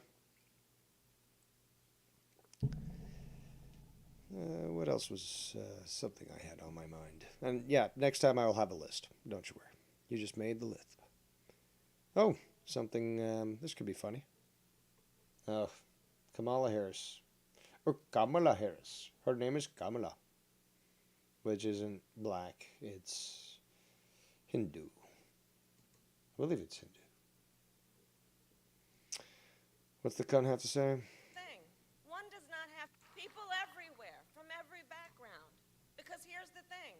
One does not have to abandon their faith or deeply held beliefs to agree. The government should not be telling a woman what to do with her body. People everywhere from every background. Because Fake as fuck. And just the way that she got into that position is fucking disgusting. Just fucking disgusting. I don't know if you follow Libs of TikTok, but you should. Some good stuff. And they're a liberal. This person's a liberal, and then some crazy socialist decided to stalk them at their house, and yeah, there was that. Here's some footage from Florida.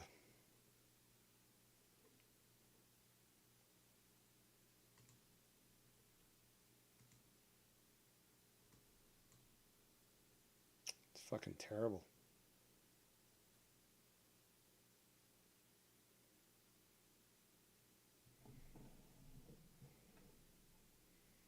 Yeah, that's that house is a write-off.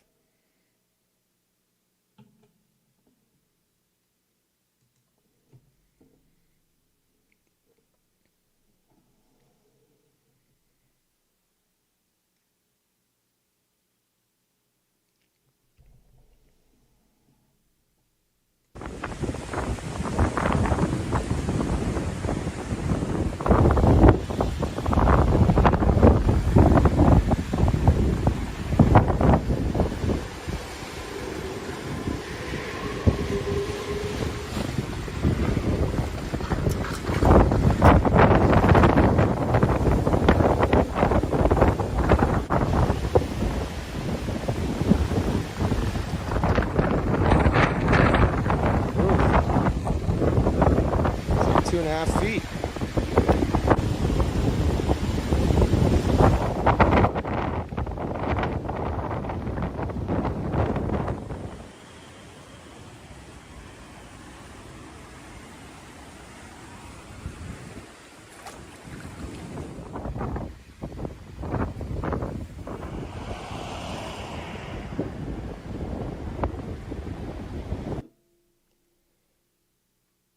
Let's take a look at a little more. This shit fascinates me. This is seafoam. Ugh. Can't imagine what kind of shit's in there. Floridians be like, it's only a Category 1 hurricane. I'd probably actually do something like that. Wow.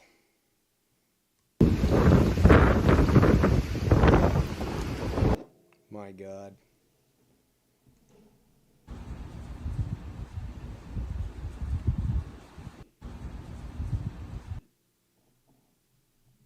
I honestly can't imagine living through this shit. Like I've lived through ice storms and blizzards and some major. Well, there was the major blackout, I think in 2003. That wasn't really a big deal at all, to be quite honest. But the ice storm was certainly one that caused problems. And yeah, this is nuts. Give me a second here. Am I getting a message? Is this for me? Oh, yes.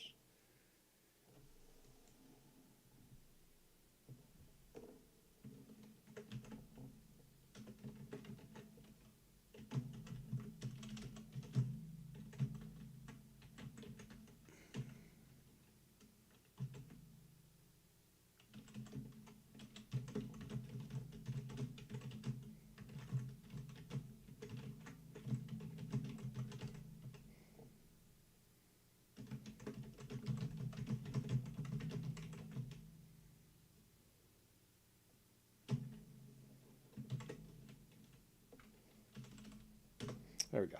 All right. I gotta deal with my fan club, right? Yeah. I'm not gonna read that comment, Danny. I don't want to get you in trouble, but yeah, there's things that should be done. What do we got here?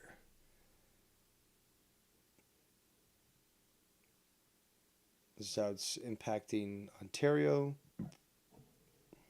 Heavy rainfall.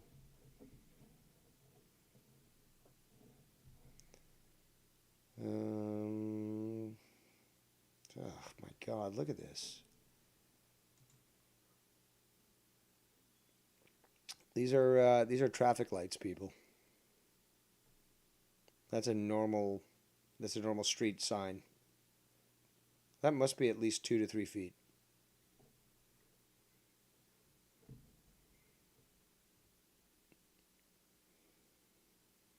Some sort of deja vu, dude. So apparently Ian, there's now another storm, or it's 43 days apart. Okay.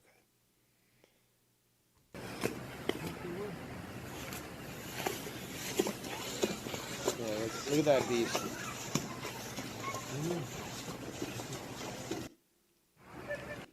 Well, they could build their state on stilts, couldn't they, Butterfly? That would work. Look at this! Holy shit! Oh my God! None of the fucking audio is working here. I want to see this. Look at this fucking. Bam!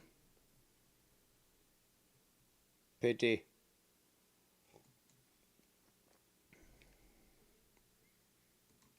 That's unfortunate for the pier. I want to see if we can find the ones. It's gonna rain. But NASA, the NASA videos, those were fucking nutty.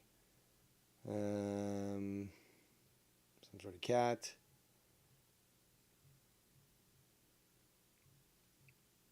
This was all over today, this morning, with the. These are all the projections. Possible landfalls. This is why I don't trust those fucking supercomputers that are supposed to be telling you, oh, the storm's going to be this strength and this, blah, blah, blah. Look, if the meteorologists who could do the math themselves can't fucking figure this out, they don't expect no stupid supercomputer to be able to pull it off. It ain't going to happen. Fucking, this is another cult. Another fucking cult. Part of these, it's a subcult of science. Oh, trust the science, yeah. Trust a meteorologist? They're more often wrong than a politician, and they keep their job. So please, shut the fuck up. Nicole should be angry. So where is the SL? Oh, shit. Look at this. This is 8 hours ago.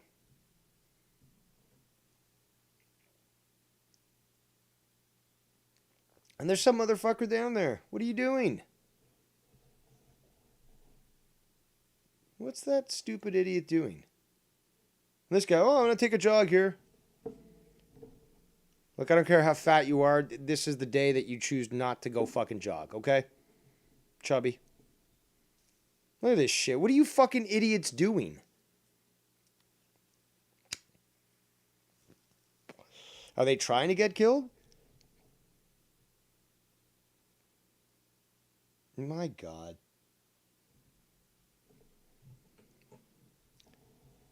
So where's the NASA stuff? NASA. Yeah, look at this shit. Holy fuck. That's 6 feet at least. Oof. Wait for it. Guess that's collapsing. Let's check this out in full screen. And for some reason, there's no audio on these, which is unfortunate. I would like to hear some audio. It's coming down. It looks like. Yep. Oh, man. And that's an apartment. You better get the fuck out of there. Yeah, you might want to.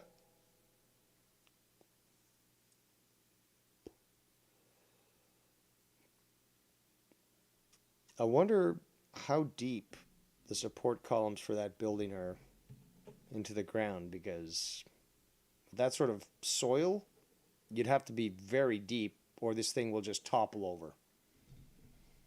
Latina Hate says, maybe they had enough nagging from their women. Butterfly says, I read Holmes went into the water and floated away. Yes. And actually, we had, there was a tropical, well, it was a hurricane, I believe, that hit Nova Scotia and the Newfoundland Labrador province.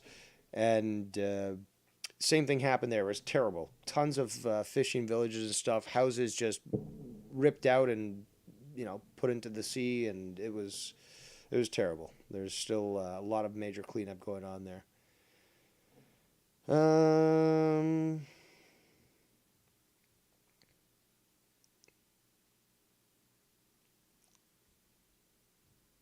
want to see the ones from yesterday, because those are the ones that were bad.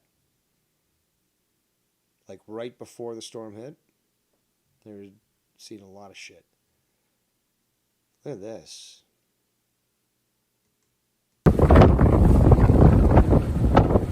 Half the house just slid into the sea. Oh my God. There's got to be a better way to build. At least for that particular climate. But fuck.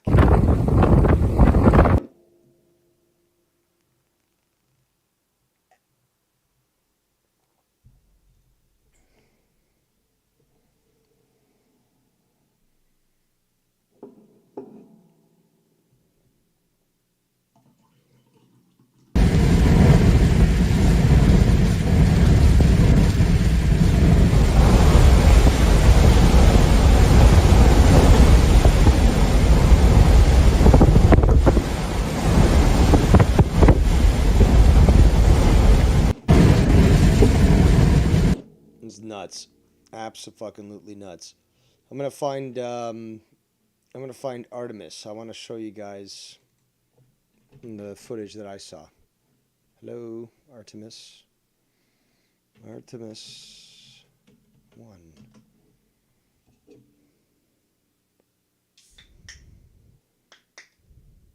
And where's the video? So yeah, Florida obviously got hit hard. NASA's been trying. There we go. Here's the one I was talking about. Full volumes. Okay, so this is during the storm. You can see that within a couple of minutes, the storm's so heavy you can't even see from, the launch pad. And this thing has to take off soon, because those white boosters on the side, they're going to expire in December. The chemicals aren't going to work properly. It's not going to be efficient, and there could be catastrophic failures. So they got to fucking decide now what the fuck's going to go on. And this thing's been on the launch. Well, it's been back and forth onto the launch pad since, I think, July. And obviously it's costing money and stuff. This thing should have fucking orbited the moon by now. It's unmanned. It's supposed to go fire up. It's supposed to go around the moon, test a few things out, and then come back. And we're still waiting.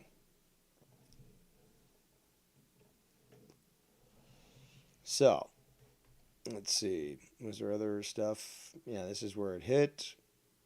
Right on Cape Canaveral there.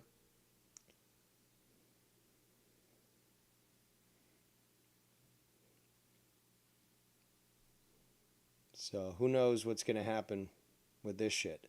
This is where the thing is resting. It's actually LC. It says Pad 39B. It's actually LC39B. That stands for Launch Complex 39B. And there's several that are along the Florida coast that I'm turning Canadian. No, but they're on the coast that are close to NASA's Kennedy Space Center, and as such, you've got multiple complexes. SpaceX is using one, NASA's using another, Blue Origin using another, and I think there's a few other companies that are using these launch complexes.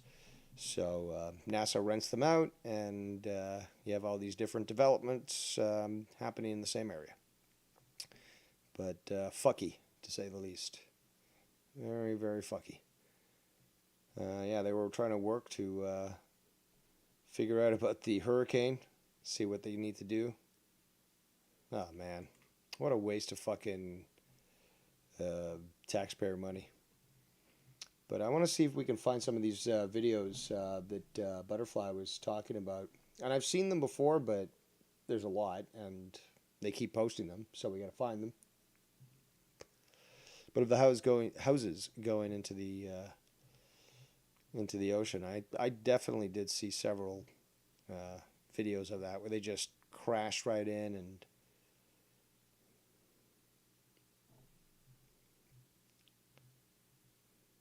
where's this? Submerged beach. Oh, fuck.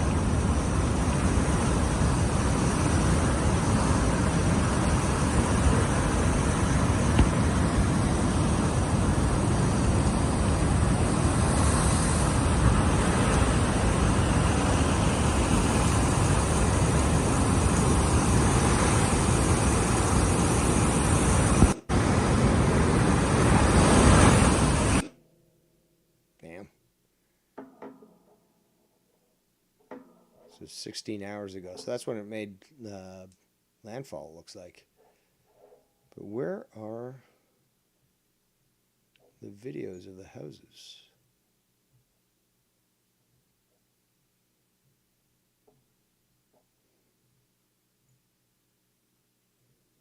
A lot of floods. Ships messed up.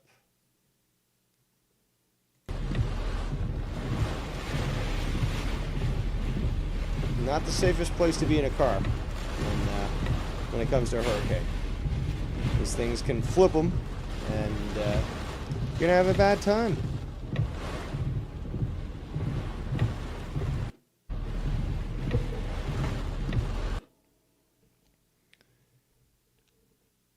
All right. I want to see if I can find this, but we may have to give up because pictures aren't showing up. Yeah, so this is its track here, at least for now. Oof, look at that. That pier fucking destroyed. Oh my god.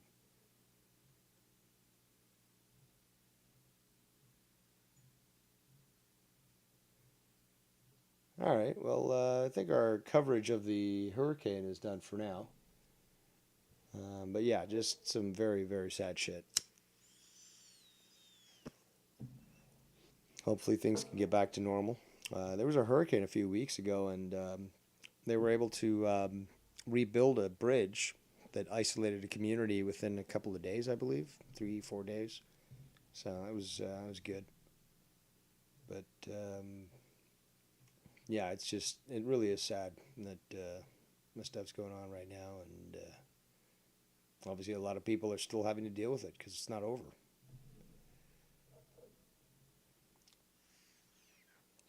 I may have found the video. Yeah, there we go. Well, is this one of them? I'll play it anyways.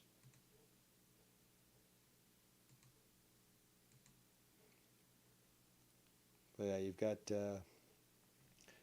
houses basically their foundations breaking apart, and the storm surges are definitely helping erode that. So it's just, yeah, it's an absolute mess, Butterfly. It's so sad too. Yeah, on all aspects.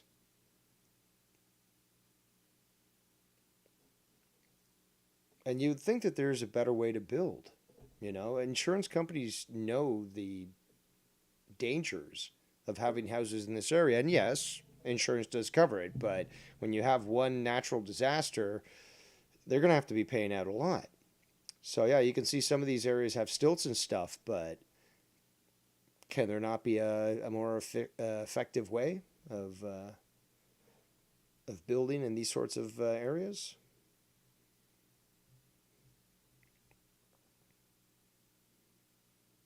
Yeah, this thing actually slid into the sea, this one here. South, Marabella, Pirates Cove, and Sunglow Resort. These condos are under evacuation orders because of the beach erosion and the threat that we could see collapse here within the number of hours still ahead of us. You can see just the beach erosion that we've already undertaken at Daytona Beach shores. We see this public building has already collapsed into the Atlantic Ocean, and there's nearly no beach left as these very powerful waves continue to eat away and bring in damage to these condos. And so it's very important that if you still have time to evacuate, do so. Listen to these orders. The condos that are under... Fuck. Lots of flooding. There we go. That's even worse. But yeah, Butterfly, I have seen those videos where the houses literally are just being swept out into sea after the storm surge. But I mean, shit, there's so many clips out there and they're constantly being posted, so it's hard to keep track of them all. But yeah, just the damage done. This is also a little concerning. Why they're exactly the same in 43-day window. You know, there's something going on there. But yeah, concerning. Here we go. So Friday, 7 a.m. So tomorrow morning, hits Jacksonville, and then cuts right across through, I guess, Georgia, South Carolina, and may hit North Carolina. No, that's Virginia? Hold on, I'm trying to see here. Florida, Georgia, South Carolina, North Carolina, right? Yeah.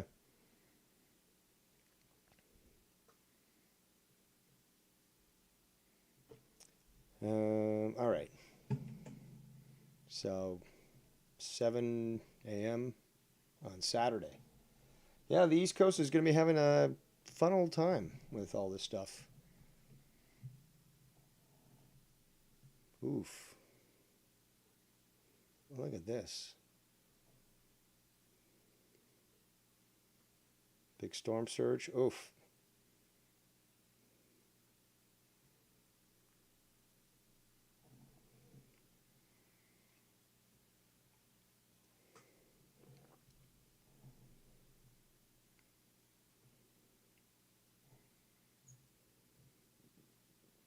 Also, on a side note, I recently found a patent for technology that allows you to create both hurricanes and tornadoes. Seems to be backed by the American government. And yeah, I'll have to talk about that on another show. But when I say that weather manipulation is something that not just government, military forces, but certain financial interests have desired, it has such been developed and perfected. So when you have countries like China who straight up admit, oh yes, we have a division of our government called the Weather Manipulation Department. And then you have, well, generals in the United States speaking in front of a war college and stating that we have the technology to create earthquakes, to control the weather. You start to understand that there's a lot more going on. And especially now during the election. Butterfly says, lots of money involved. That's for sure. Certainly. Damn. Fucking. It's just terrible. It's terrible to think of all the chaos that's going on right now. Looks like a transformer's exploding. Or it's a street light.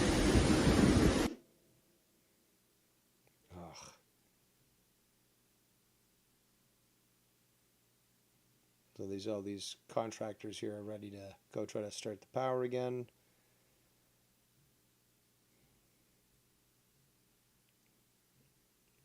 I literally saw the videos that Butterfly's talking about yesterday, where these houses were just sliding out into the sea. And I guess there's just been so many videos that have been uploaded tagged with Hurricane Nicole that I'm not getting to them. Oof, shit. Burning power lines.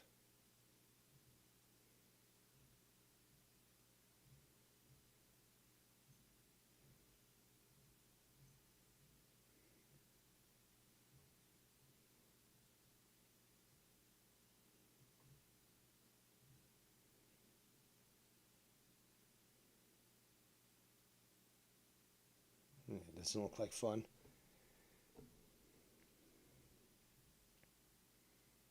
Yeah, well, unfortunately, they're not coming up, Butterfly. I know I saw them yesterday.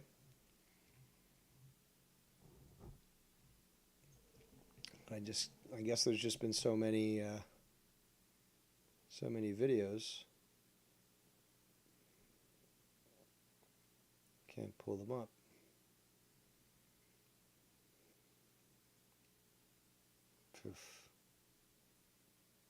Like, that's an entire write-off. I don't even know if the insurance is going to cover, anything but a fraction of what was lost, depending on the insurance rates as well. I mean, they're high-risk customers, and you could consider this somewhat similar, where they live in a high-risk area, and as such, the rates will reflect that.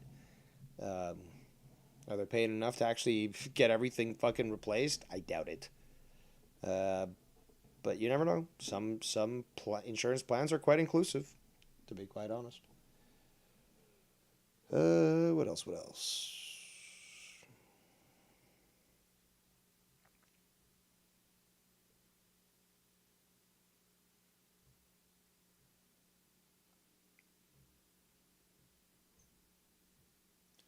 Well, I'll have to, I guess, find some videos in the future show this, but yeah, it's not coming up.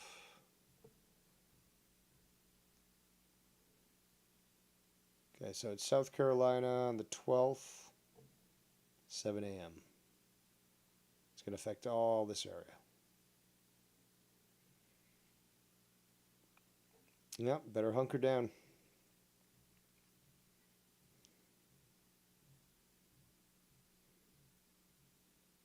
Oof.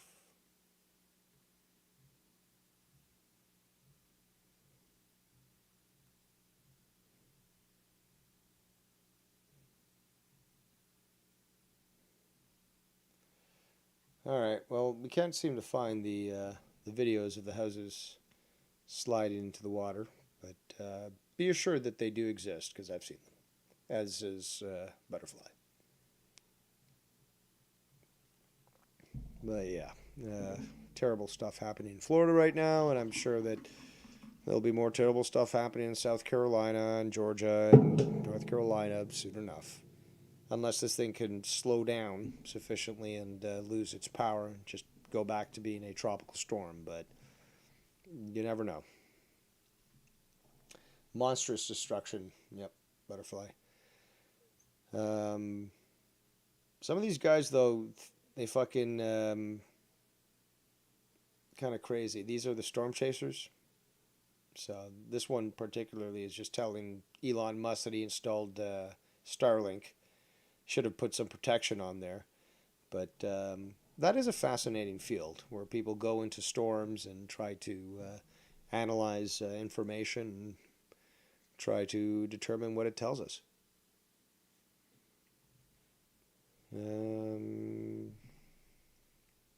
Yeah, so these are the two apparently storms that are coming in. So Nicole's already around here, I guess, Jacksonville. And Ian's going to be coming in, I guess, shortly. So that's going to suck.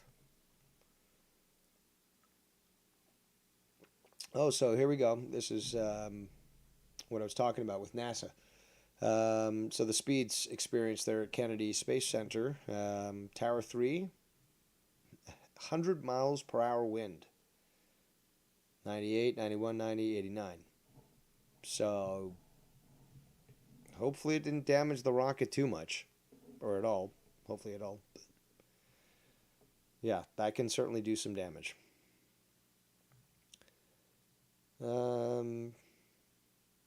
That's what I prefer. I prefer Florida to be like this. No storms, just beautiful aqualine colored water, rich blue skies, clouds, and maybe a little storm out there in the ocean. But yeah, no crazy hurricanes. I prefer that.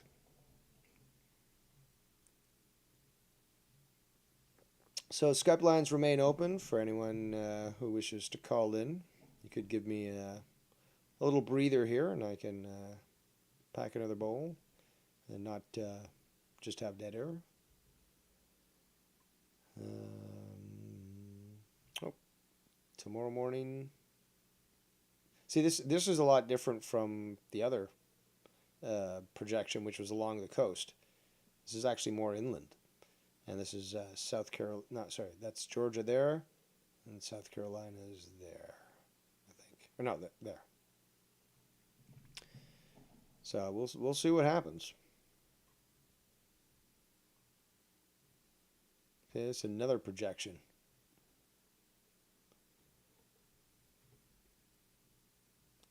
Either way, just be prepared, I guess, and hopefully you'll be safe. All right, I think we're done with checking the weather report, as it were. Still no word from Joe Cronin, sadly. I was hoping perhaps we could strike a deal and get a show done tonight. But no word yet. What else? Do appreciate those who stuck with us. Hopefully you're enjoying yourself, enjoying the coverage that I'm providing on various topics. And if you're a hate watcher, go fuck yourself. Why are you even here?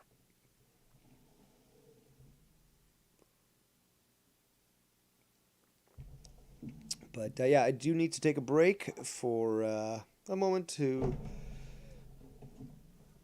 light up a cigarette and pack a bong, or a bowl. I don't have a bong. And take a break from talking for a bit. Actually, I paused the Gonfall song, so I'll keep playing that while I do this. And yes, enjoy.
Suck it, Garguts!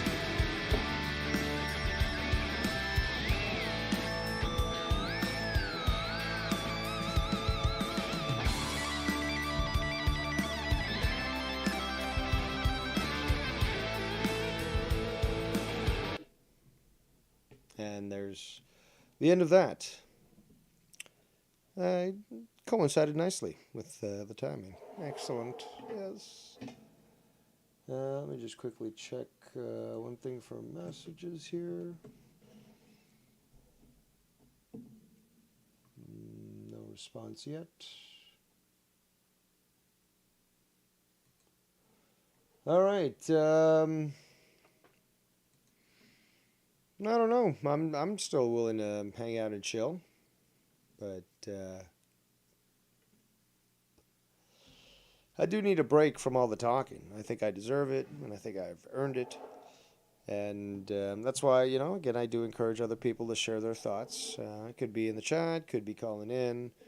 It's up to you, or, you can have a little bit of dead air and such and just deal with it that way. But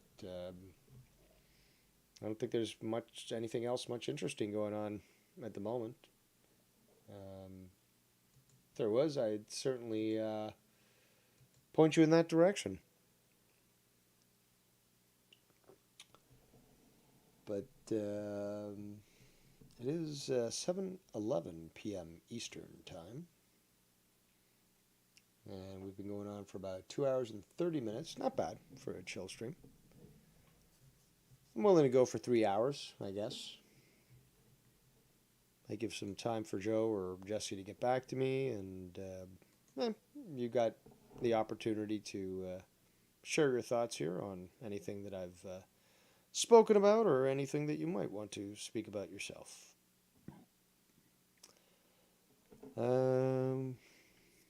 What else?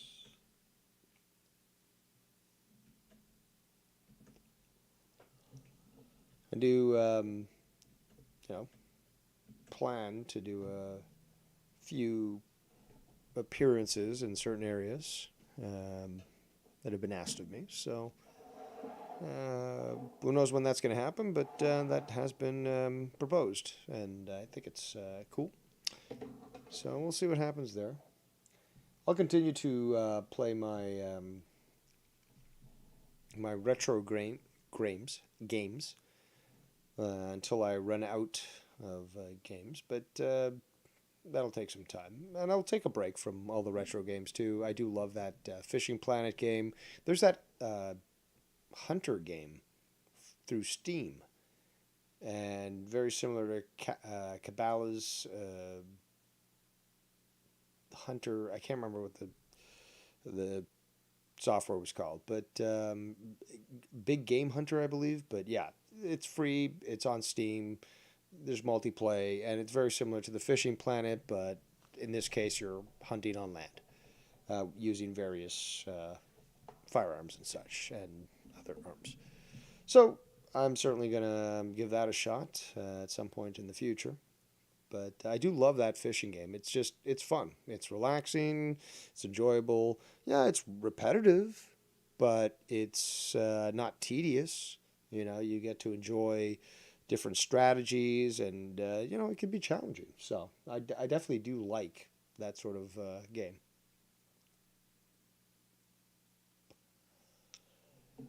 What else?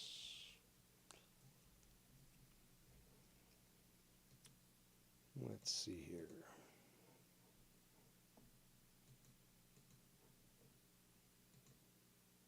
Oh, YR is on doing his music show. There's that. But yeah, I've got, when it comes to Final Frontier news, I've got a lot of topics ready to go, and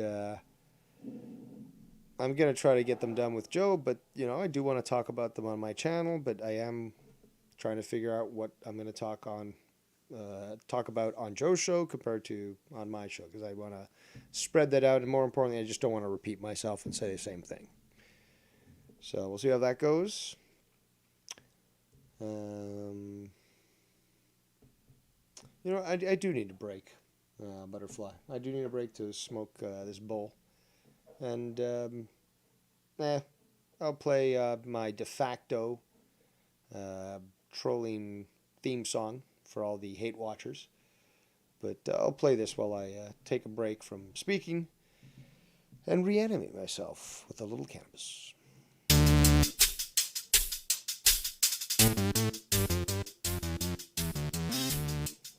You copy my gimmick, MJF. You know that.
Cut my music. Cut my music.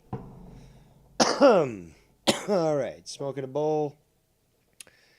And feeling good. And yes, I propose to you, Butterfly.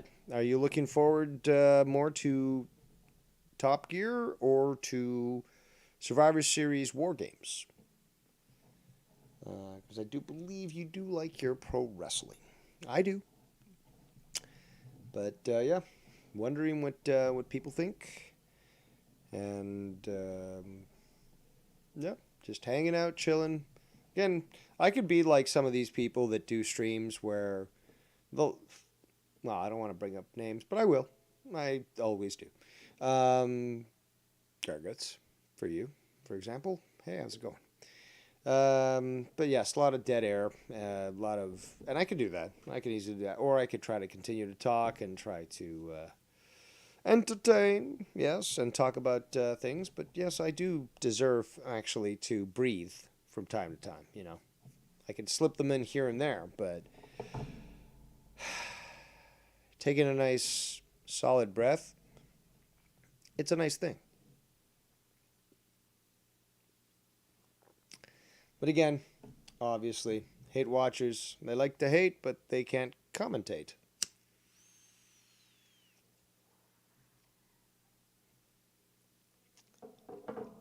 But, yeah, I'm much more cognizant than Garguts is on his channel, and I can ensure that there won't be as much dead air, but I could also just go the Garguts way and just, you know, and not say shit, and a lot of dead air, and blah, blah, blah, and so forth, so. And, yeah, Garguts, why don't you call in? Tell us your thoughts on the matter.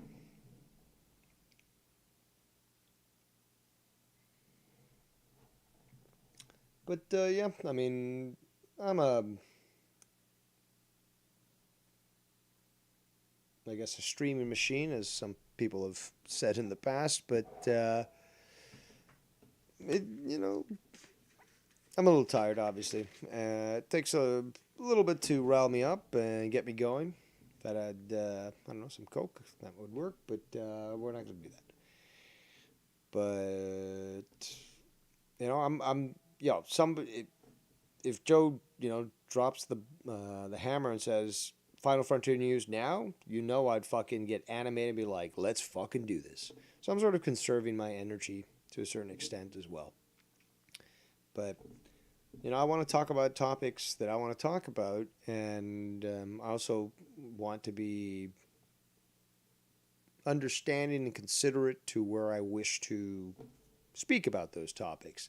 Not because I'm being picky about being honest.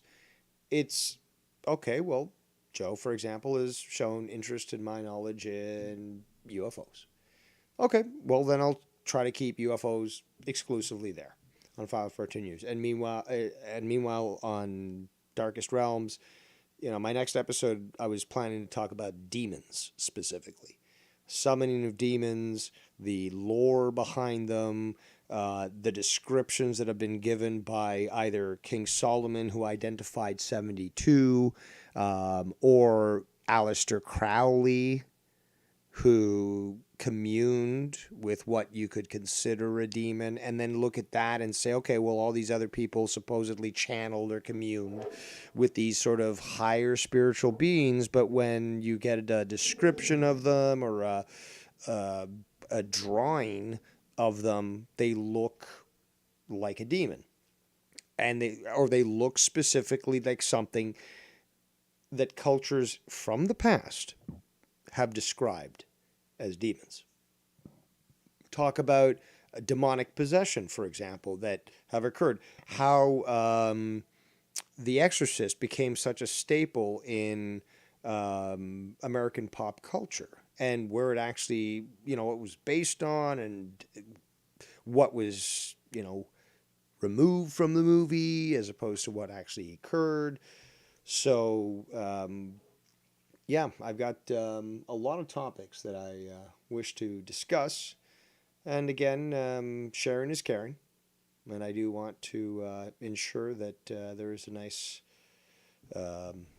spread of my input on various platforms, and in such a way that doesn't require repeating myself, number one. I don't like that. And more importantly is that, okay, well, you want to hear my opinion on so-and-so? Well, go here. You want to hear my opinion on whatever? Come to my channel. You want to hear my opinion on this thing? Go to that person's channel.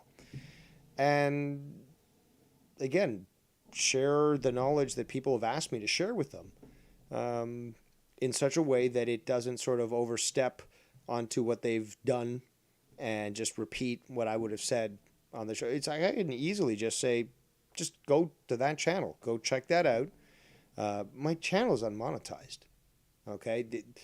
I do this for fun, but I certainly do rely on donations that are made by people that are extremely fucking generous.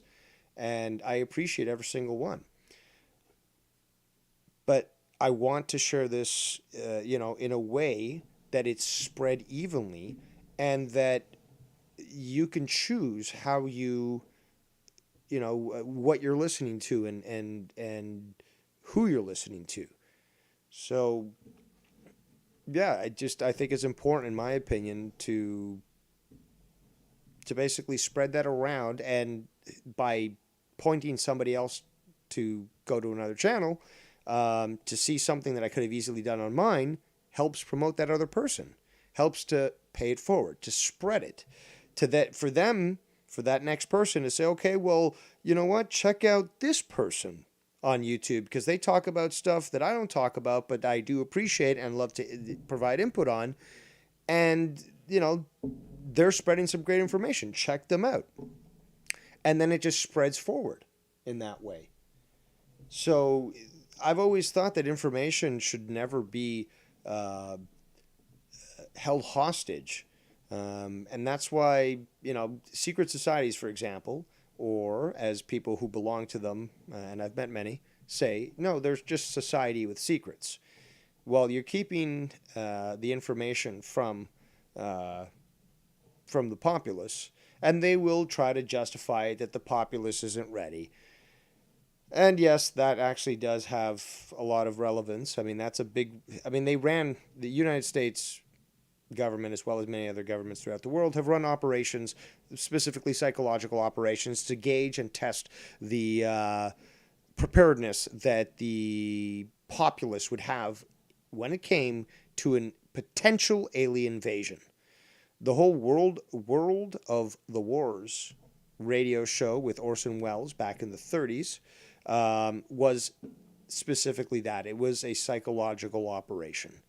Now, Jules Verne had written in the 1890s, but, well, if you really want to dig deep, and we're going to have to do this on one of the conspiracy shows that I'll do, and I don't like that word, that's the C word, he knew a lot more than he was admitting. And what they did in the 1930s was to try to gauge the public sentiment when it came to the potential, because even then there wasn't much proof at all that there was any life anywhere. I mean, there was no proof, really. There was suspicions, there was theories, but there was obviously nothing, especially, well, compared to now, where you have satellites that can do spectrometry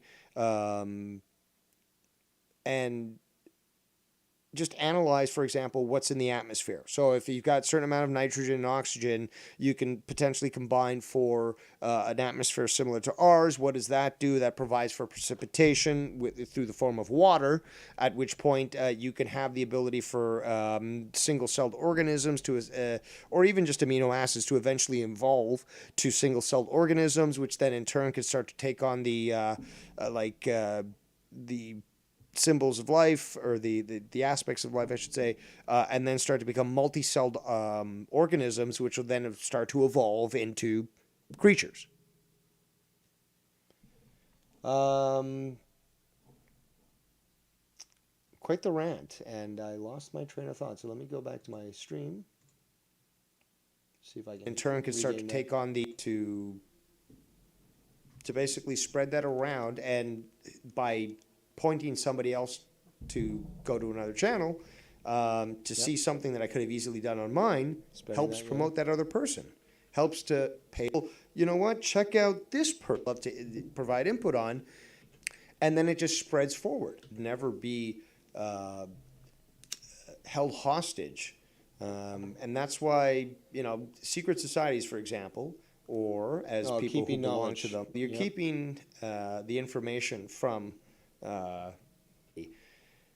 And yes, that actually does have a lot of relevance. I mean, I don't remember how I got onto that. You guys know how I just jump all over the place. But yeah, keeping knowledge from people is not something that I agree with, and I definitely think that knowledge should be free. Knowledge should be provided to anyone who wants it, and it should be encouraged. There's nothing wrong with being ignorant if you're willing to learn from that ignorance and educate yourself. But people who choose to say, okay, well, you know what, I don't know about that candidate, but I don't care. I don't care about that. But then you can't complain about the results of an election. So this apathy that comes from this desire to stay ignorant, it can't be justified in any sort of way.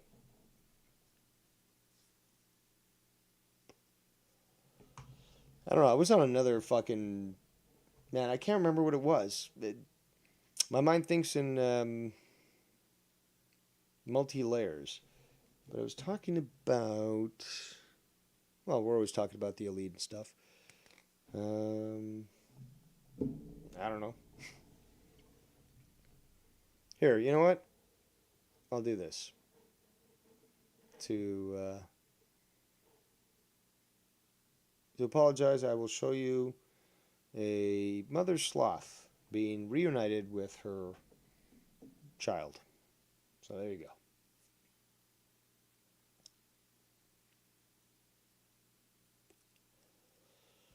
That should bring a smile to your face.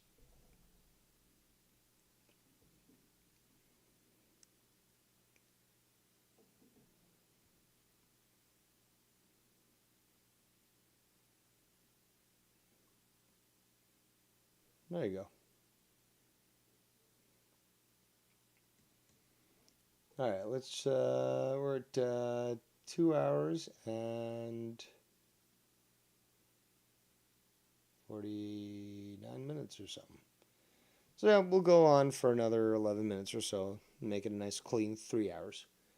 And yeah, that'll be the end of tonight's chill stream. Just relaxing, talking all sorts of shit, and getting interaction from people. Still hoping to hear back from Joe, but you never know with Joe. Don't know of any other shows that are going on tonight. Haven't seen any come up. You never know. You never know if some sort of show goes up. But I think I've streamed enough today, to be quite honest. I enjoyed the hour-long game of Punisher Arcade. That was fun for me. I enjoyed talking for close to 3 hours here about all different aspects, including the storm and just life in general.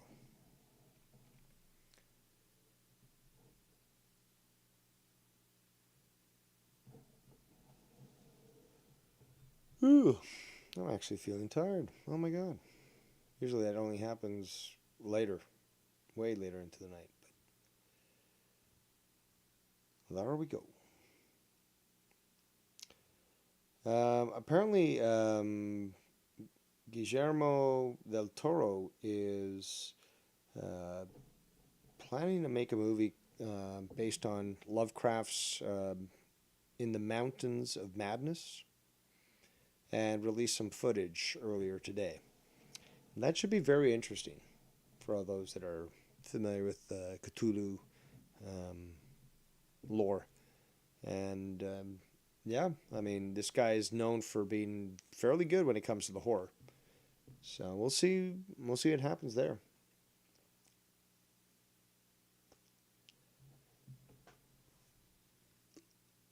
There's a lot of new movies that are being planned for 2023. I think The Flash is going to be airing in 2023, and then there's going to be a bunch of other superhero movies and such. So yeah, a lot of people getting bored of the superhero genre, and I can't blame you, especially when they ruin a pre-established franchise and try to make it woke. But well, that's what you get when you sell your shit to Disney. But what else? And I'm trying to count this down here so we get a nice full finish of 3 hours.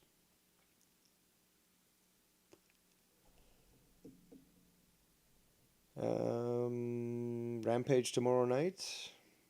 Monetize this tomorrow night.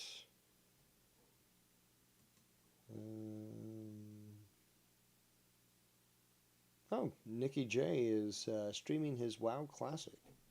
So if you like watching people play classic version of World of Warcraft, be sure to check him out. What else? What else?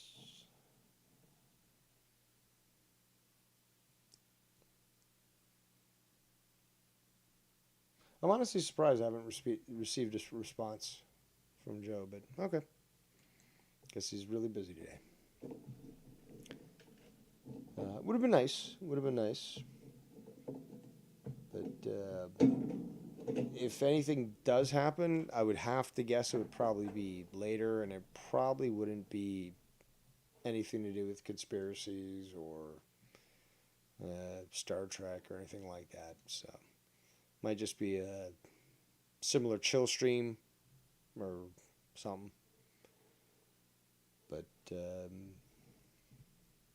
no, I've been enjoying myself talking about just a plethora of topics. 7 minutes to go, less than 7 minutes to go. Again, I'm committed. Oh yeah, so we got a few shows planned for cooking as well, and those should be good. Again, I'm still trying to get Gabe Rodriguez. He's hard to get a hold of because he's really busy cooking, basically. But this guy studied cookery, and he went to New York to do that. You guys really should check out the interview that I did with him. But I think it's called like an interview with a real chef, and told us about his knowledge in New York. Went back to Texas, and it's just been baking up a storm and all that. And yeah, we've been planning to try to do a second sort of follow-up interview, but it's difficult with this guy's schedule, so it's understandable. But yeah, certainly would love to be able to do another interview with the guy because he knows a lot, got some great advice, and has some good insight in regards to his experiences. So hopefully that'll happen at some point in the future. Got a few shows for Too Many Chefs planned out, and I'm trying to see. The thing is, when I go live, I never usually plan how long. It's just like I'm gonna go live until I'm done going live. But sometimes it's a little more digestible for a show to be a certain length of time, and it doesn't overdo things. So I am considering that, and so forth. But what do we got here? 5 minutes to go. Less than 5 minutes. But yeah, so I guess in wrapping things up here, slowly, we'll be having Monetize This tomorrow.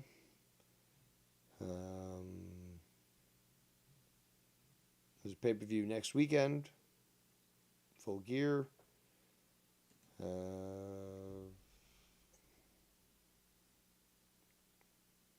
I don't know. I'm tired. I'm tired.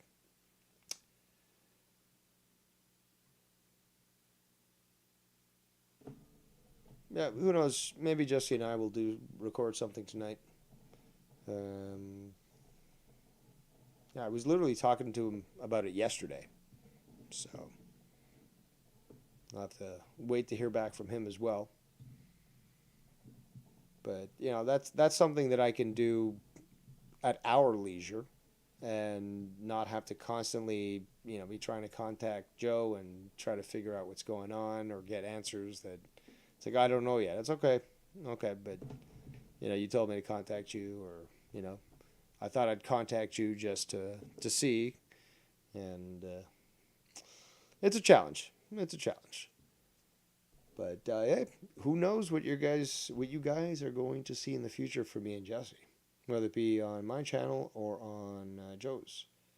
But yeah, Jesse's certainly very down with recording with me. He's very happy that I'm back. And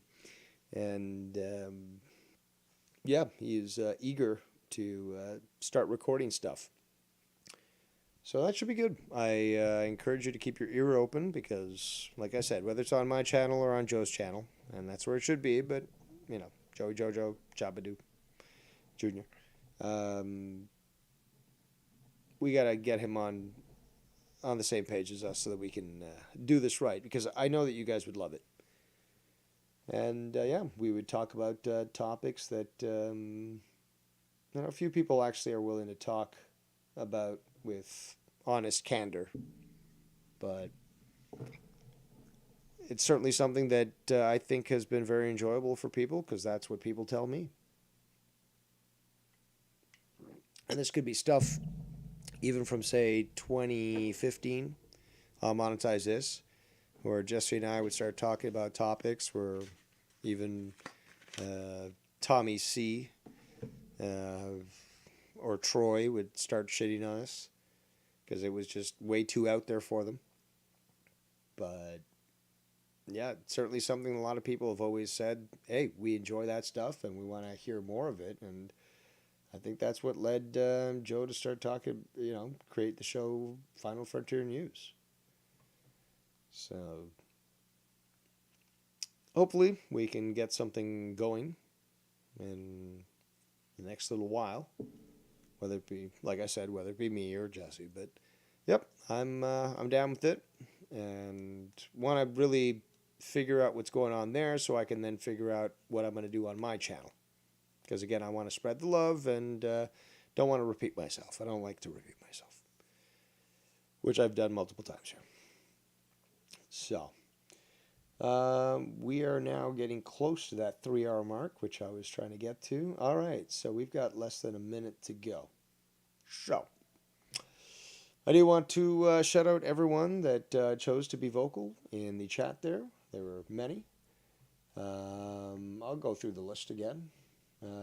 Irish Dave, It's Brian Guy, Danny MT, Butterfly, Latino Heat, Extreme Shaft, Clam Baked,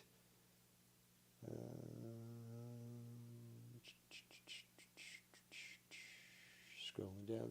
It's the Man with Two First Names, The Goon, it's Bullsy. Thank you for calling in, Bullsy. Really appreciate it. Who else we got? Scrolling down. Yeah, it looks like we got through the list of those that I've got in the chat here. And thank you for all the hate watchers, just for proving me correct.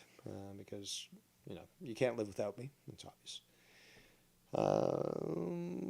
But yes, on that note, thank you for tuning in to Chill Hangout number 18. I am Devious Dave Rose, and we shall see you next time.